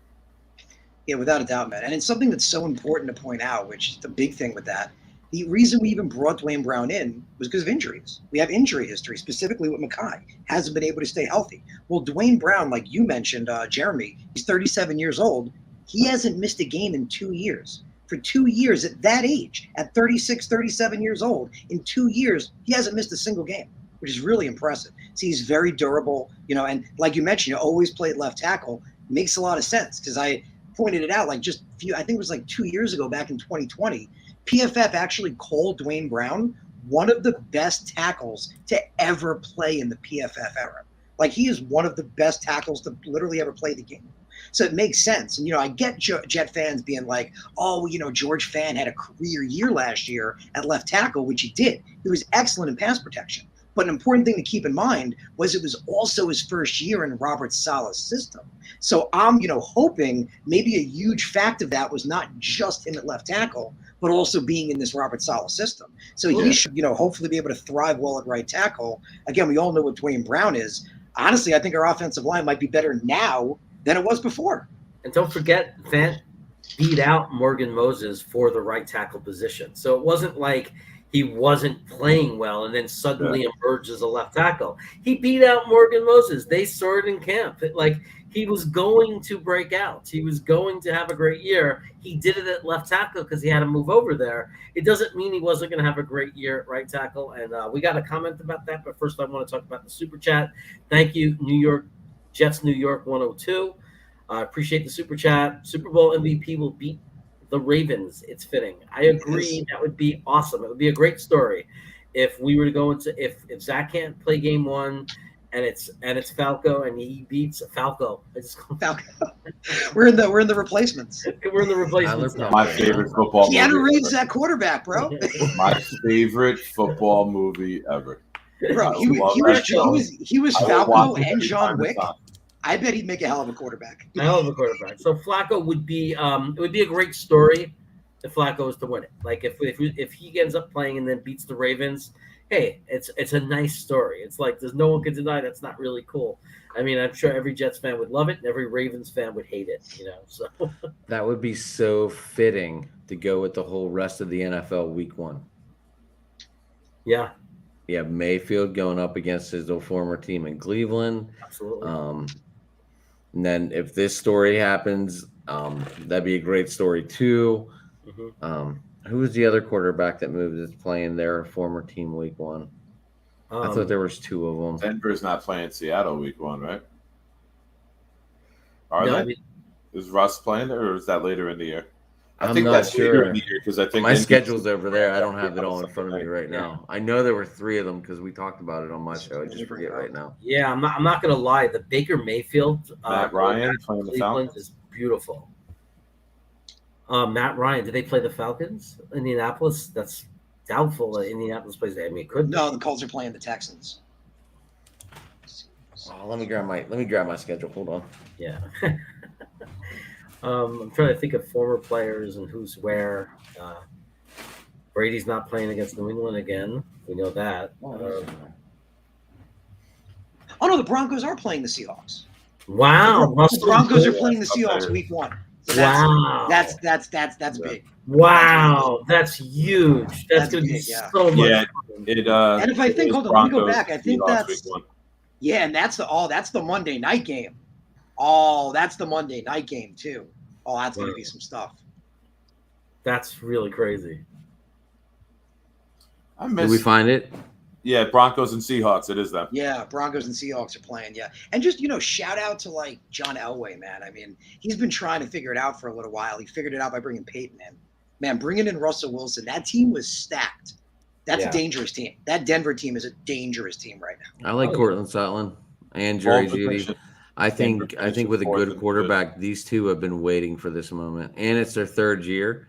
So usually 3rd-year receivers are on that make or break point in their career. But this will be their first year with an actual good quarterback. And they lost Tim Patrick for the year too. I saw that. I saw that. That was the other injury. What was Here's it? my, ACL, I bold think. prediction with the Broncos. They win 10 games and they finish last in the division. Hold on, I did my whole schedule on here too. I just think that whole division is going to destroy everybody else. Denver. They might all go 3-3 against one another, but they might all end up with between 10 and 14 wins each because they are going to steamroll everybody outside of that division. I have Denver at 11-6. You think JD? I mean, this was early predictions. Like I did this probably. Like I feel this whole.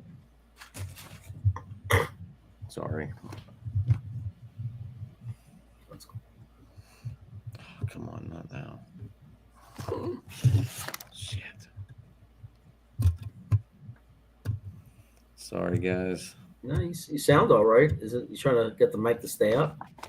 I broke my microphone like 2 weeks ago, and I haven't gotten a new one yet. Well, I don't know, your audio is fine though. So Yeah, no popping or cracking or anything. All right, as long as I sit right there, it's fine. If I feel like I'm playing with an old wire, like if it moves wrong, it's gonna break. Yeah, but Nick, like you pointed out, just while you guys are figuring that out, people were saying last year Dwayne Brown had an not as good year. That's how great he is. Like he puts up a 71.5 grade, and everyone's like, "Oh, that's an off year." If like Becton had done that, people would have been like, "Oh, that's not too bad." Yeah. Like, is he's trended in the right direction? Dwayne Brown in 2020, I think he put up I think his PF grade was like insane, wasn't it? Like an 87.3. Yeah, just 2 years ago, his PFF grade is insane. Yeah, it's grossly high. It's like ridiculously high. Like I was blown away. It's like ridiculous. And he was like what, 35 when he did that? Yeah. Hey Jeremy. Crazy. 2 comments above Jidpox is one from Dom C. Can you bring that up? I want to talk about that if that's okay. I hate that guy. It's very hateable, but this is just something I want to speak on. He says, Brown would go lefty, but Salah stood up and said George Fant is our left tackle. George Fant was our left tackle when Mekhi Becton was the other option. Yeah, that's what he meant. I think this shows you what the coaching staff thinks of Becton. I don't think they view him as a long-term solution. I don't think they felt safe putting him at left tackle. And now that you have a viable left tackle in the building in Dwayne Brown, you move Fant back to right tackle. I don't think that Fant is consensus perennial left tackle. I think that they think Fant Fant produced for them last year, and I say this all the time. Coaches are loyal to players that produce for them, and you deal with the devil you know, not the devil that you don't know. And you know what Fant was, you know what Fant did, and you wanted Fant at left tackle when Becton was the other option. Now that a viable, multiple All-Pro, some people say Hall of Fame. I don't know, but that's been thrown around. You can make the argument. I mean, yeah. Absolutely, you can. PFF literally said they think he's the best his tackle in the whole PFF era. Yes. Don't know much about his game. Better than Trent Williams? I thought Trent Williams is the highest. One of the best. They said he's one of the yeah, my bad. He said he's one of the best tackles in the entire PFF era. Okay. But now that you got that guy in the building, gets in the building tonight, story that I broke earlier today, as everyone knows. Now that he's I've been at work all day, so I'm still getting caught up on my daily routine. What happened? I was at Jets camp today. Okay. And I had come back from they took a break, and I come back, and as I'm walking up the bleachers, Joe Douglas, the GM, was standing there talking to all the beat writers, and I got a picture of him 4 feet in front of me, and he's telling the beat, and I can hear them. Just so you guys don't have to ask later in the press conference, Dwayne Brown will be here tonight. And then I had a picture of Joe Douglas talking to the beat, and then by the time I sent Jeremy and other guys in our Twitter DM the message, I had gotten the tweet from Rich Cimini, per Joe Douglas, Dwayne Brown will arrive here tonight. And I'm like, I thought to myself after the fact, I could have broke the news before the beat if I typed it fast enough. So yeah, that was a cool little thing to see today. You were more interested in telling your boys than you were like everyone. Yeah, exactly. But, well, we got a couple guys like Buffalo Jet fan, New York Jets situation report, Y2K, Jeremy, and we have like a Twitter DM. We're always sending stuff, and I literally was sending all these guys like all the info today, pictures, plays, everything. So it was like embedded in my head. Send it to the boys. Send it to the boys. So do you think JT will be looking for free agents as cuts happen? Yes, we still need a swing tackle. Absolutely. Yeah, of course Joe Douglas is going to do that. I mean, that's how any good GM is. That's his job. That's a no-brainer. Yeah, exactly. And it's going to go based on need. He's going to look at, obviously, like you said, offensive linemen, maybe some linebacker. Really, honestly, any position, really. If he likes the guy that's cut, he'll bring him in. A starting caliber safety gets cut, someone that nobody sees coming, and the contract is bad, and they cut him. Yeah, or it could be a guy that Joe Douglas had on his board like last year or the year before. Really liked him, and he didn't pan out where he was. Bring him on. Or, there's a guy I want to give a shot. Yeah, but I think, Nick, you made a really good point, though, before, like, underappreciated point of how coaches are, respective to the players that produce for them. And a perfect example of that is last year when all our edge went to hell. Carl Lawson's out. We have nobody. He brings in Ronnie Blair. And we're like, well, Ronnie Blair sucks, but in Salah's mind, this is a guy that he likes from the 49ers. This is a guy that he felt has a strong motor, good energy. So, yeah, guys like that, a guy a coach believes in, yeah, that goes a long way. Yeah. And then that's why you see it's Parcells, right? Parcells was infamous for bringing in Parcells guys. Yeah. I know what this guy does. I know what he does in the system. I know where his mind's at. I don't have to waste 2 weeks teaching him the scheme and the ins and outs. Let's get this guy in, and he could be a hold the fort guy for now, due to injuries, due to other guys maybe missing who are failing in the system. You see it all the time. And I think Parcells was the first, at least I'm not saying he's the first one to ever do it, but that free agent era started kicking up as Parcells was like on top of the game. So that was like one of his infamous things when he was switching from team to team, bringing guys in who he's coached before. So Braden says, if Flacco plays against the Ravens and wins, do we keep playing him until he loses, even if Zach is ready? I don't think so. No. I just don't think so. I think, again, it's not about what we think of Zach Wilson. I know because there are Jet fans that don't like Zach. There are fans that aren't convinced about him. There are fans that love him. push that all aside because it has nothing to do with the fans. This has to do with how does JD and Rob Asala see it. If I jump into their shoes, if I look at the things they say and the way they've been, they believe in Zach Wilson full-heartedly. Every indication is that they believe he's the future of the organization. They're not going to keep him on the bench. They're not at that point. It doesn't matter if he threw an interception in that drive in his first preseason game. They're not panicking. They'll be happy that Flacco played well, and they're going to bring Zach and put him back in because he's the future. What do you guys think? Spot starter is the best words for Flacco. You're not giving him the keys to the franchise at 37 years old. He can spot start a game here or there, or come in for a few plays. God forbid something happens, But I think we're not. And Harris, I love that your phone sound like Frogger. Thank you. It's actually it's the Mario. You remember when Mario used to jump up and get the coin? Yeah. It's the Mario coin sound. Hey Chris, what's up, buddy? You always play tougher against your former team too. Mm-hmm. So I mean that could be putting a lot on Flacco if he should start week 1. Just to piggy on that a little bit, winning is everything, right? Like you want to win. That's what this is about. It's about winning, getting to the playoffs, the most important thing. So week 1 is only 1 week. So I don't see it happening, but an interesting way to look at it, and again, biting my tongue, hoping this isn't the case. But what could be interesting is what if it takes Zach like another week or so, like, he's not 100%. And then Flacco is 3-0 or 4-0. Then what do you do at that point? I think at that point, then that becomes an interesting. That's what I'm saying. I think at that point, then that becomes an interesting conversation because, like we said, it's all about winning. Hire Tanya Harding to go see Zach in the parking lot. Like, all right, we'll make this a whole season thing.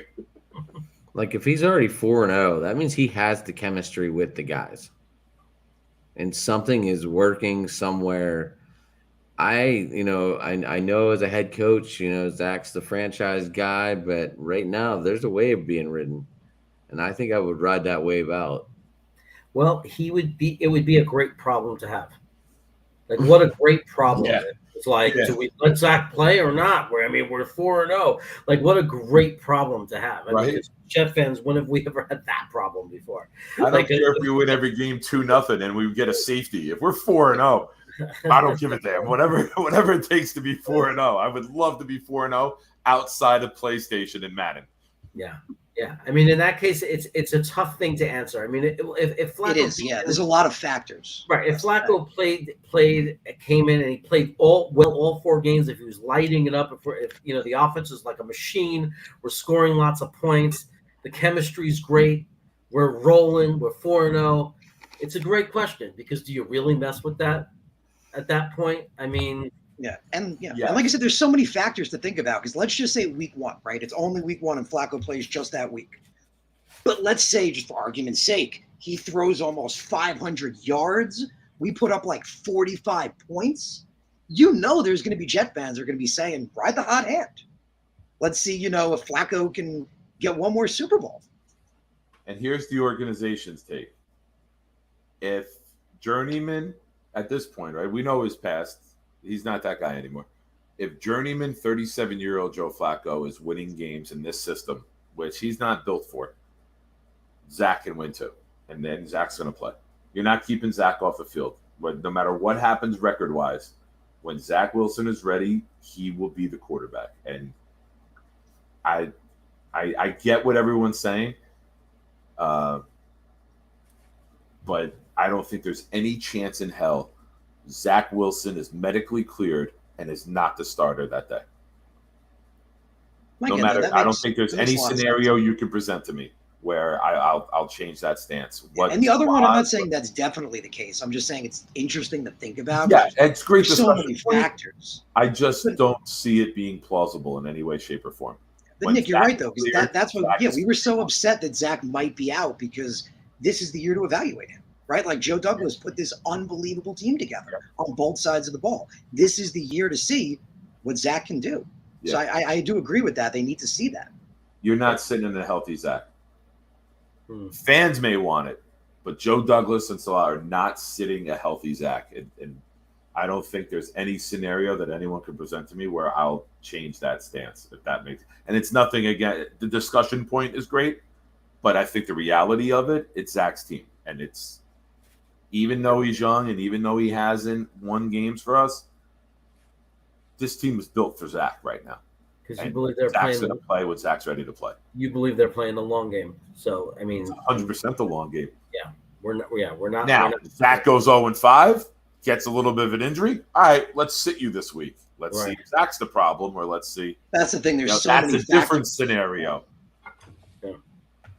Can we get Mims for a 7th round pick? I think the Chiefs. I would guess you'd have a shot at Mims with a 5th round pick right now.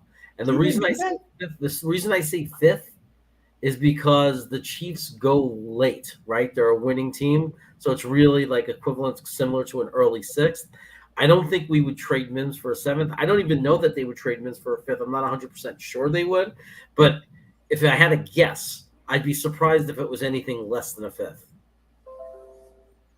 If I had a guess, and I wouldn't be shocked if he got a 4th because it's Joe Douglas.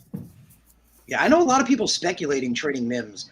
The way I look at it is look at the Super Bowl last year, right? Both teams that were in the Super Bowl had unbelievable receiving corps. Like you look at the Rams, like Odell Beckham would have been a wide receiver 1 on any other team. But Cooper Kupp is there. So you always need weapons, right? You always need as many as you can get. And God forbid, I don't want to jinx it, but it's the NFL, right? People get banged up. People get hurt. Last year, Corey was hurt for a little while, and Elijah was. Garrett's a rookie. We're going to see what he can do. You know, I don't want him to get banged up, bite my tongue, God forbid. But having Mims there, you know, he's looked good. Like, that's the thing. He's kicked it up. He looks like he's in much better shape. He looks like what we were hoping he would look like going into last year. So just for the sake of, you know, you want to see what Zach can be, I keep Mims. And, you know, the more weapons for Zach, the better. Yeah, so is Mess. I wouldn't be surprised if we take another wide receiver in round 1 next year and build an elite core with Wilson, Moore, and X, whoever that would be. Maybe not round 1, but I could see high. I could definitely see high. That was one of my next questions. If Zach does fail again this year, do they go after a quarterback because they say the quarterback class is way better next year than this year's? Next year can be an all-time class. He would really have to. Young, the kid from Kentucky. Forgive me, forgetting his name. Levin. Well, then don't forget about the Wake Forest kid who just left the team for some reason. He was. I don't know much about him yet, but he was supposed to save the ACC. In Alabama, who are just elite. Adam, I got to tell you, I'm a big Zach Wilson fan, man. I think he is the answer. I mean, I loved this kid in college. He was the guy I wanted. Like everyone else wanted guys like Fields and Lawrence. And I always thought it was so funny. Like me and Jeremy. I love Zach Wilson. I wanted him too. Yeah, but like it's so funny. Like so many people were using the competition argument of like the competition isn't the same. But everyone making that argument, like they didn't understand. They were actually making the argument for Zach Wilson and against the other guys. Because Clemson is awesome with or without Trevor Lawrence. Ohio State is awesome with or without Justin Fields. That's a great system with top talent. They're playing with unbelievable talent. Same thing with Alabama with Matt Jones. The difference was Zach Wilson on BYU. They're not as good as those teams normally. He came in and elevated them to that level. So I always thought that argument was crazy. Like you look at those other guys, those teams are good no matter what. Zach made BYU good. I was just wondering what your thoughts were on that because there's a, you know, I mean, it seems like Zach Wilson loves throwing interceptions, and there's nothing we could do to fix that. Well, he was a rookie. I mean, we've seen his rookie year in the last 5 or 6 games of the year, he stopped throwing interceptions. So he showed that, you know, that growth. The only way they're going to give up on Zach this year is he would have to regress. He'd have to be even worse. He'd have to have shown no improvement, go back to throwing interceptions. I mean, it would have to be really bad for them to give up on him. In my opinion, I think the coaching staff is very, very high on him, and as long as he shows some kind of step forward, they're going to they're going to stick with him. But they're not worried about last year. I mean, they threw him into the fire where he didn't have the full team around him yet. He didn't have the pass protection. He was coming out of BYU first time. I mean, and then the most critical part about last year was that he improved. that all of his interceptions came in those first 7 games or whatever, 8 games. And then if you look at when he came back from injury, the last 6, 7 games, what did he throw, Harrison? 2 interceptions? Yeah, exactly. Yeah. So before his injury, he had 4 total touchdowns and 9 interceptions. Since returning from injury, he had 7 total touchdowns and only 2 interceptions. Right. And that was the last few games playing with scrubs. I mean, all of our wide receivers were hurt. Our running backs were hurt. He was playing with backup offensive linemen, and he almost beat Tampa Bay. And you remember the beginning of the season, that offensive line was terrible. Like, he was running for his damn life. Yeah. It was rough back there in the beginning. But that's the whole point of this year. The whole point of this year is with all these improvements and all these guys we put around him, he has to show improvement. And, so far they say he has. I mean, so far every player in there is saying he's a different guy. He's more in command, more confident. I think that what threw a lot of fans for a loop was the preseason interception. I mean, people read pretty heavily into it. It depends who you are. But like I said it on Friday, I'm not going to panic. It's preseason. He threw an interception and a brain fart play. But at the same time, like, as much as I know that doesn't impact anything as far as where he might go and what he might do this season, it wasn't a good look. It didn't feel great to watch it, Yeah, but like you said, Jeremy, he threw an interception. You always say, well, okay, he's a young quarterback. Let's see how he rebounds. Let's see if we can back to the next drive. And we all know what happened that next drive. So It's very possible. He could have went down the field, thrown a touchdown. Everyone would have been like, oh, he's looking great. Yeah. So it's just preseason. I think people are looking too into it. I think he's made massive improvement. If you look at the offseason, Mike LaFleur specifically said the biggest issue Zach was having was his eye and foot placement, with getting his eyes in the right place and reading the field properly and turning his hips and feet and getting them in the right alignment.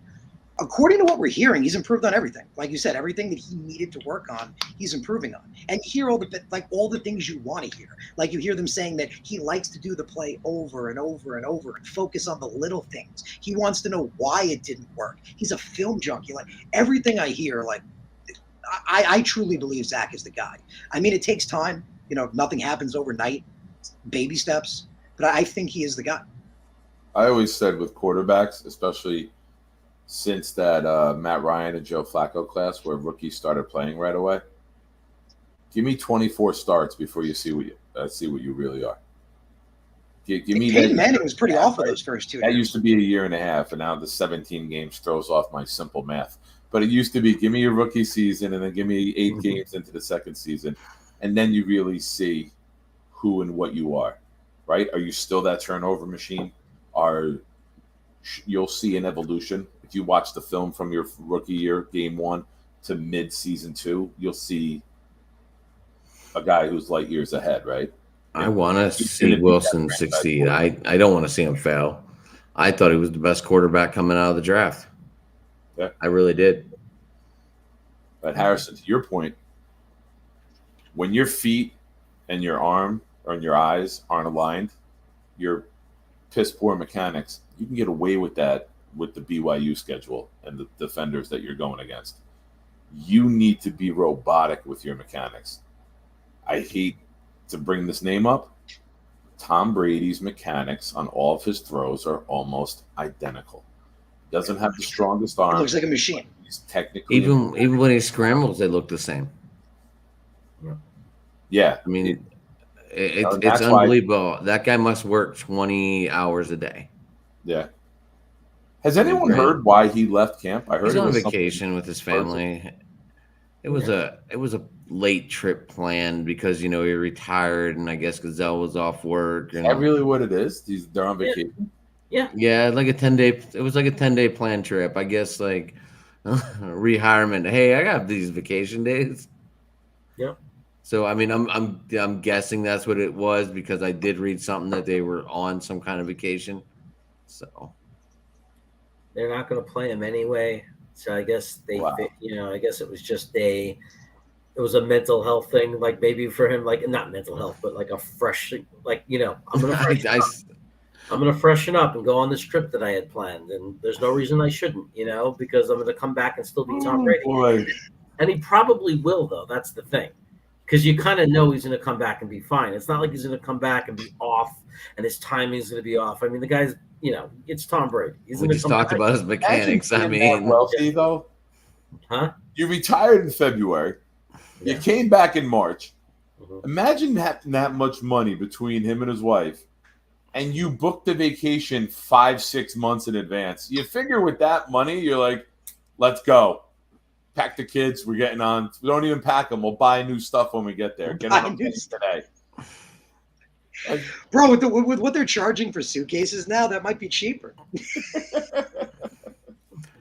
I freaking flew to my parents in South Carolina like the other. if I just had that earlier much in money, this I summer. would have My bags suitcase packed cost just as on much the as my plane. freaking ticket. It's Yeah, not like right. they don't Crazy. have a private plane. They can't just fly anywhere. I'm sure. I mean, I would have a vacation bag already on the trip, on the flight. Dark You know? Soldier. When His wife has way more Tom money Brady than got he with does. Giselle, Dark Soldier says his wife has way more money than he does. When we would go into Jets Patriots games and we would be waiting in line to go into the stadium, my kids still sing this song. I came up with a song. Tom Brady cheats the league, doo-da, doo-da. Tom Brady cheats the league and his wife makes more than him. And I had everybody singing it to the Patriots fans as we were. Tom Brady would bring home the grocery money with his $12 million a year contract. Giselle's like, I'll get the house. I'll get the cars. You just make sure there's food on the table, Tommy. Yeah, I just looked it up. It says Tom Brady's net worth is $250 million. Giselle's net worth is $400 million. So she's almost double. So is that with the don't forget, contract he just from signed Fox that included in that or $375 not? million deal with Fox. So Yeah, so factor that in. It's double now. It's Yeah. almost double. right? You don't even have to touch that money. Listen, neither one of them are in trouble. Neither are their great grandkids. Yeah, forget generate. They're set for eternity. Yeah. That's the difference between being rich and being wealthy. Wealth Yeah, is yeah, that's a fact. Rich gets you through life. Wealth gets your generations through life. Yeah. I forgot the What comedian. was it? If you put You heard Shaquille O'Neal's approach with it? I ain't going to give you a damn dollar. You want to go to school? I'll pay for it. He goes, that's my job as your parent, but you got to find your own way in life, and you got to make your own money, and you got to make your own career. He goes, I'll help you get there, but I'm not giving you. This is my money. I made it. I think Steve But it's a Harvey said great the way of same not thing. spoiling a kid, right? And like the most spoiled, brattish generation we've ever seen. It's cool to hear that somebody like Shaq is still like, no, you work for things. I worked for mine. You work for yours. Yeah. What'd you say, Jeremy, Adam? if you could throw up Jim Polk's last comment that they made. Let me see when we find Because it. they were saying, and that was the thing a lot of people were saying. Last year, Zach Wilson was struggling a lot with his short passes. But what was crazy The was, other day too. yeah, but what's crazy was everyone, saying that like that's something that's always been the case, but it's not.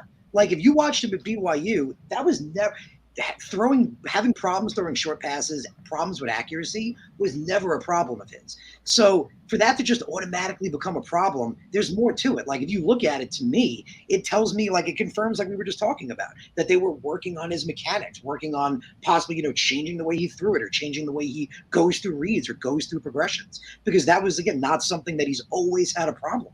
Yeah. So I just thought it was funny that, like on like social media, everyone was like, oh, Zach, he can't throw the short ball. But it's like, he always did. Like that was never a problem in the past. Yeah. I'm just trying to think of those highlights in college. Hey, the sun kicked the crap out of me today, and I'm pretty drained from it. I see you chugging out a whole gallon of water like it's going Yeah. down. Oh, that's a normal day, man. I'm probably 2.5 gallons in today. Damn. The Jets had a table set up with the Gatorade cups on the table, like watering stations. And we're sitting out in the sun. It's kicking the crap out of me. Once my buddy and his kid showed up, I knew we had someone to save our seats because we had front row seats. I'm like, come on, we got to go get water. We go get water. I grabbed 2 cups. I was like stone cold. Like, didn't spill a drop. Drank 2 cups. Threw it away. Drank 2 more. Drank 2 more. And then took 2 for the walk. But I looked at these kids who were just filling up Gatorade cups the whole day, and I did the Kevin Durant line. I'm like, I don't care about any of the players. you guys are the real MVPs today. You guys are fantastic here. So they were giving you Gatorade? No, it was the plastic. It was the paper Gatorade cups, but it was watering stations, so just water in it. Okay. I was like, that's pretty badass that they're bringing out full Gatorade 5-gallon jugs and letting you guys get little cups of it. Yeah. Little cups. It was nice here in Pittsburgh today. It was only 68. Yeah, I'm gonna take a shower, cool off, go to bed. Thank you for having me. I didn't catch your name. What was your name? Adam. Adam. Okay, easy. Adam's always Or Sports Talking It, whatever, on Twitter if you want to find me. Okay. Harrison, always a pleasure, dude. Guys in the chat, everyone outside the state of Iowa, I appreciate all you guys. That was my other question. Where are you guys from? Where are you guys Always a from? pleasure, Nick. Love freaking talking Jets with you, my man. I live in Sacramento now, but I grew up in Brooklyn. I knew that. I'm I Long Island remembered that native, from the man. show. Long Island native. Lived my whole life here. And I'm Long Island. Now, Nick, where are you from? Central Jersey, Woodbridge. Okay, Yep. you're down by where Justin was. Justin's from the Jet Lounge. Yeah. Okay. Yeah, he's in New Jersey. Nice. Now, Where do do you you guys live? talk to those guys by chance? I said hello to two of them at the Green and White. I saw them with the Jets Lounge shirts and said hello to them, and then I'll be in the hangar with them for the opener. So Yeah, Yeah, you're we're all, flying in for that too, right, Jerem? yeah, we're all going to be together in the hangar. The Jet, Oh, you guys are all going together.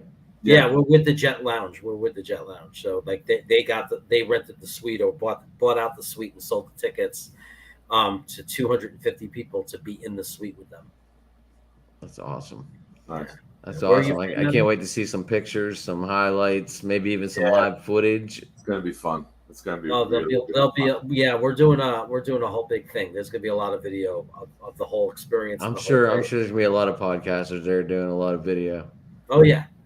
I'm We're sure, all and there's there. gonna be a lot of good interviews on. You guys got your little handy things for the side to do the quick interviews on. We're gonna be interviewing each other. That's what I meant. Like it's gonna be a little. Are you guys all sitting at a table? I've never been there, obviously. No, it's just the club. It's the grand opening of the hangar. It's a 2-level club, like in the end zone, behind the end zone. So it's like double level. There's couches, there's a bar, and then there's a section of seats, like of 100 seats. So you could be outside in the end zone watching the game in the stadium, or you could be in the bar, big screen TV, and then looking out the window. It's just like There's no window. Oh, there's no window. There's no window. The hangar is behind the big video board, and in the room there's a big screen on. So basically, the hangar is right behind the video board. Inside the hangar, you can't see the field, from my understanding. Oh my God! So Until we're gonna you be walking out a lot. We got to get in early. If we want to see. We got to get in early. Like, I know you're the party animal out of the two of us. I'll make sure I drag you in. Well, so Adam, where are you from? I'm right outside of Pittsburgh. Okay. I am I live in Weirton. I grew up in Pittsburgh, but now I'm like 40 minutes out. I live in Weirton, West Virginia. Okay. It was like the halfway point between grandparents, and I got stuck with the house. Right. So it's not bad. All right, gentlemen. I'm gonna head out. Guys in the chat. Nick, nice meeting you, man. You too, man. It was a pleasure talking with you. Yeah, maybe we'll do it again. Sports Talking It. Sports Talking It, yes, Sports sir. Talking It. Okay, I'll search that out, guys. Proud New York Jets fans on YouTube and Facebook. If you want to get into the fantasy football league, we're gonna do. I'm gonna have multiple divisions. As many people want to get in, we'll have some info coming out this week on that. So hit up Proud New York Jets fans, YouTube and Facebook, and I'll have more info. And as always, thank you, Jeremy. Love you, buddy. Can't wait to see you. Right, bro. And That's right, we're getting closer. you're growing. Your graces are growing with me, because I might actually stop the car for you to get in at the airport now, and I'm not going to keep it rolling by. So Awesome. you're getting good in my book, buddy. All right. Buddy. Take care. Good night. And as always, go Jets. All right, Nick, Actually, take it Jeremy, easy, I'm gonna man. have to unfortunately get going myself too. Yeah, you got work early in the morning. You got to teach. Yeah, I gotta go. Yeah, do some stuff. So Harrison, are you a Phillies fan? Is that why you had Bryce Harper on? What do you mean? You said you had Harper on, right? No, he had Huff. He had Bryce Huff on. Oh, Bryce Huff. Bryce Huff, Oh. the Jets edge rusher. I'm sorry. Yeah. I thought had you had he's- Bryce Harper. Yeah, I was he's like, a damn. UDFA on the Jets. He's in his 3rd year. He's an edge rusher. Sorry, my microphone is a little messed up then. Sorry. I thought you No, said that's all Bryce good, Harper. man. I was That's all like, good. damn, this dude's good. Tell everybody what they why they should subscribe to you, Harrison. What do you got going on? You guys should, man. I mean, on YouTube, I'm always bringing awesome content. I like to say it how it is, say what I'm thinking, give my thoughts, don't hold anything back. On Monday, I do a live show just like Jeremy does. I love to chat it up with you guys. So, excuse me, if I can get more of you guys there, it'd be freaking awesome. Love chatting it up in the comments. Loving you guys, bring your comments. We talk, we chat. That's on Mondays. You guys should be there tomorrow. So come tomorrow. My live show is always Mondays at 7 p.m. It's a lot of fun. Definitely tune in. And then throughout the week, I put out, shorter videos, like other content throughout the week that you guys appreciate if you could check out. If you could subscribe to my channel, it'd be greatly appreciated. You could find me on YouTube at the Take Flight Spit and Fire podcast. Awesome. It's a great show. I've been watching Harrison for over a year now. He always gets me pumped up.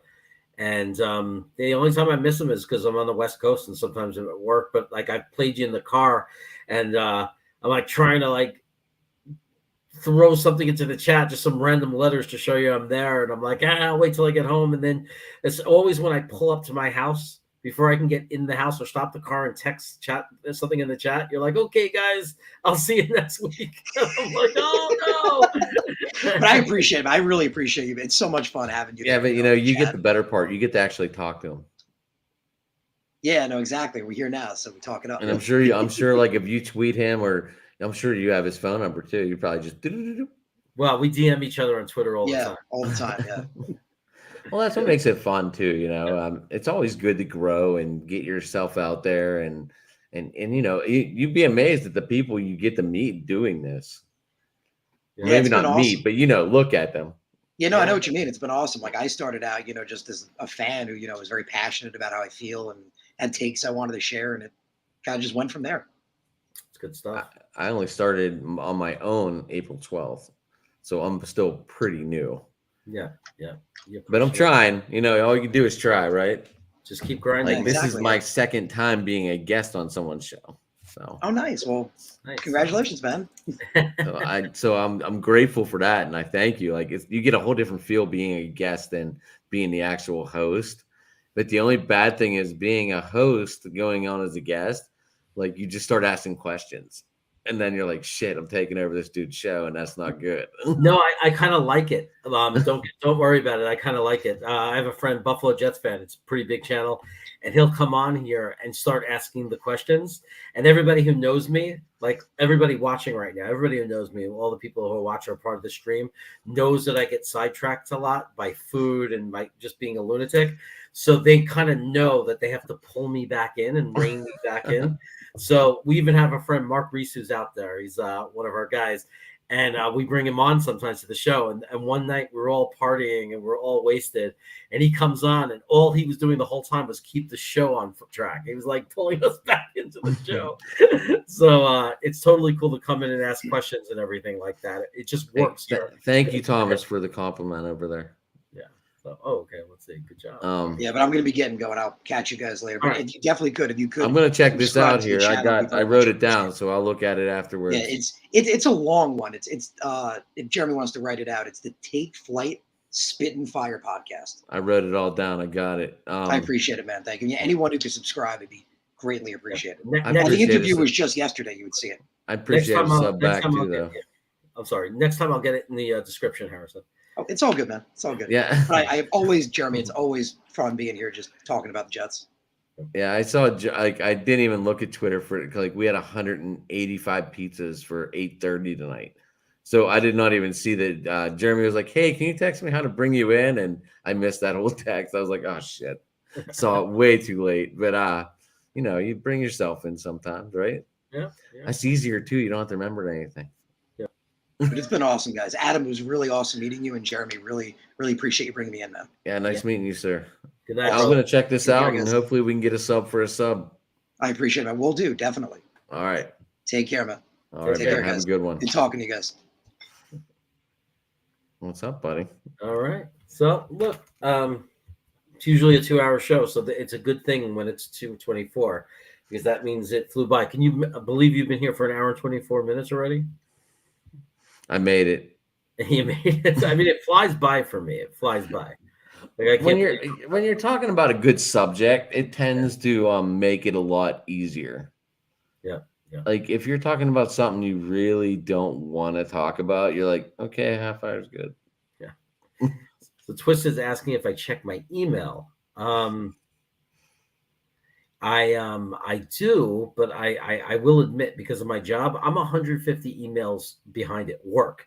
So getting to my Gmail and those other accounts, it's not easy because I'm just like, I'm in a job where I have, a community of like 1,000 people that are constantly asking questions and emailing and this and that. And then my company, the people upstairs and invites to meetings, and it's just nonstop. So that's why Twisted, I might not have gotten an email if you sent one, but I will try to find it and check. But definitely write something like Jets Chaos in the subject line because the Gmail, you know how much junk mail there is. I tend to go through that mail really fast, delete if I don't recognize it. So you might want to put Jets Chaos in the subject line so I know it's like a YouTube to the channel related kind of email. Because you know how Gmail is, like 90% of your email is garbage. So you get into this habit of just delete. I don't have that problem yet. No, you'll see, especially with Twitter, because that emails you every time there's a DM message.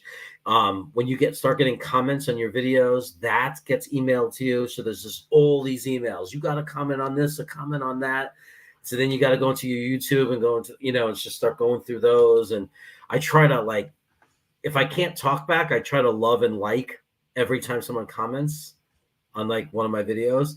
I try to just to let them know I see it and I appreciate it. And it's getting harder and harder. It's getting more and more difficult to do. I learned that too. Like with my first 10 to 15 guests, I was always like trying to keep up with them once a week. But then the more shows I did, I found it being more complicated to stay in touch with people. And that it's not a good thing, but at the same time, it's just me. I can only type so much in one day. Yeah. Yeah. And then unfortunately my show, I look for guests. So I am constantly hearing no, like I can't make it this day. And so I mean, I know what you're saying about all the emails about on that part, but I have my YouTube channel on a different email. Right. So I will figure that out too once, because you just mentioned that you get all the emails from all the comments. So I did not see all that yet. Yeah. You'll see. It'll start happening. So anyway, man, even I got to start getting ready, setting up for tomorrow. Thanks for coming on. You got to do. Yeah, I appreciate you coming on. Hopefully you'll get some subs for this. I do have one quick question. What's up with all the pizza comments? So my nickname is Snacks. One of the things that make me unique is I'm one of the first guys. I think I'm the only guy, maybe, I don't know, that because I'm on the West Coast and when I'm on, like I get home from work and I come right on the air to, be on at a reasonable time for the East Coast. I have to eat dinner while I'm on. So I eat a lot while I'm on. And so they started calling me Snacks. I also have with my brother's a hot sauce channel where we rate hot sauces, and I'm usually, so they, so it's hot sauce, it's food. It's like, so one of my many nicknames aside from Egghead, it's either Chaos, it's Egghead, or it's Snacks. That's why the name of my membership for if you join and become a member of the channel, my membership program is the Snackers. So you could be a light snacker, a snacker, or a heavy snacker, or a super snacker. So it's just a big thing. And everybody knows, being from Brooklyn, I love pizza. It's my favorite food. So I work in a pizza shop, so nice. There you go. I never really had. I've only been to New York like 4 times, and I don't think I've made it to Manhattan. Well, there's great pizza in Manhattan, but the best pizza is in Brooklyn. So if you ever get probably wasn't. I've been to I've been to New York, the Yankee game. I've been to 2 Yankee games, but It was on the train and out. On the train and out. Well, that's because you're going into the Bronx, so you go in right. You get off right by the stadium, and then you get right back on the train. But no, if you're in the city, you can go into the Village on Bleecker Street and get some great pizza. You can go to Joe's Pizza, John's. I mean, there's great pizza all over the Village. You got to go to certain places. New York is like every other place now. It's all touristy. If you go to the main streets of Manhattan, like Times Square or whatever, you're gonna get it's crappy pizza. But if you go into the more residential, like the Village of New York City, like mom and pops. Yeah, then you get back to the mom and pops, or back to the real places, and Bleecker Street in the Village, Greenwich Village, is just famous for pizza. And then, but when you get into Brooklyn, the boroughs, where where we all grew up, where people live, residential, that's where you get the real pizza places. You know what I mean? Queens has good places, Staten Island, the boroughs of New York is, and even Long Island, there are places in Long Island that are great.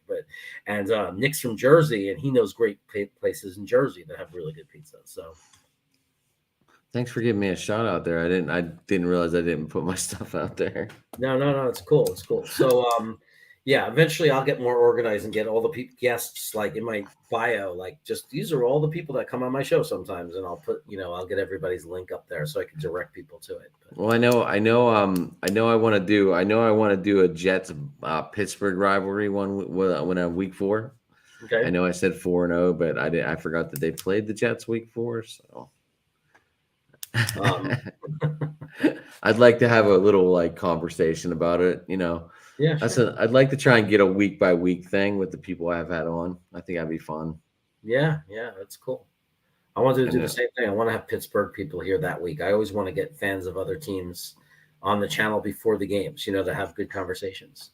Well, I just had my people, so maybe we can put something together. Okay. I just had a couple of Pittsburgh guys on, so that'd be perfect. I need that. Maybe we can collide. Yep, absolutely. I think I'm gonna try and go to that game actually. Cool. So it is in Heinz Field, or whatever Aspirin Field as I call it. It should be a great game. So I can't wait. I mean, football on the field is fun to me. Everything that happened off the field is a whole different story. Got it. Yeah. So, but the game is what we strive for and what we talk about. Absolutely. So anyway, thanks for coming on. Have a great week, everybody out there. Thanks for joining us today. Thanks for all the chatting, all the conversation. Appreciate everybody. I'm going to leave you with, let's see, what should I leave you with? Let's go over and,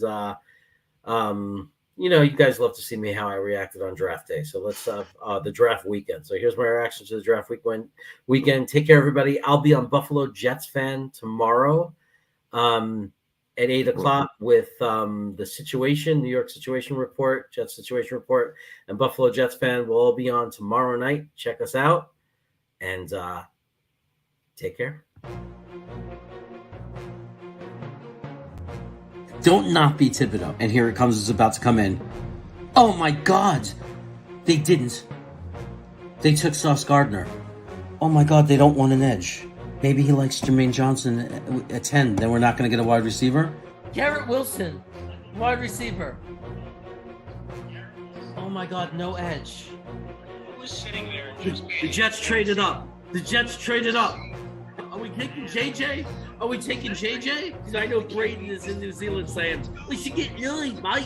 He's definitely saying that. JJ! We got Johnson! We got Johnson at 26! This is great! Yes! They took Roger McCreary. They didn't take Dean. We traded up. We can get the Kobe Dean. It really is. They took Breece Hall. Wow. I mean, look, I love Breece Hall. But there's also Jeremy Ruckert, who I think is the best tight end in the class personally. They took Jeremy Ruckert. Yes! We got a Jeremy. Oh, and the Jets pick, and it's Max Mitchell, offensive tackle. We needed that. Wow. We took Michael Clemens. I never heard of him. A defensive edge.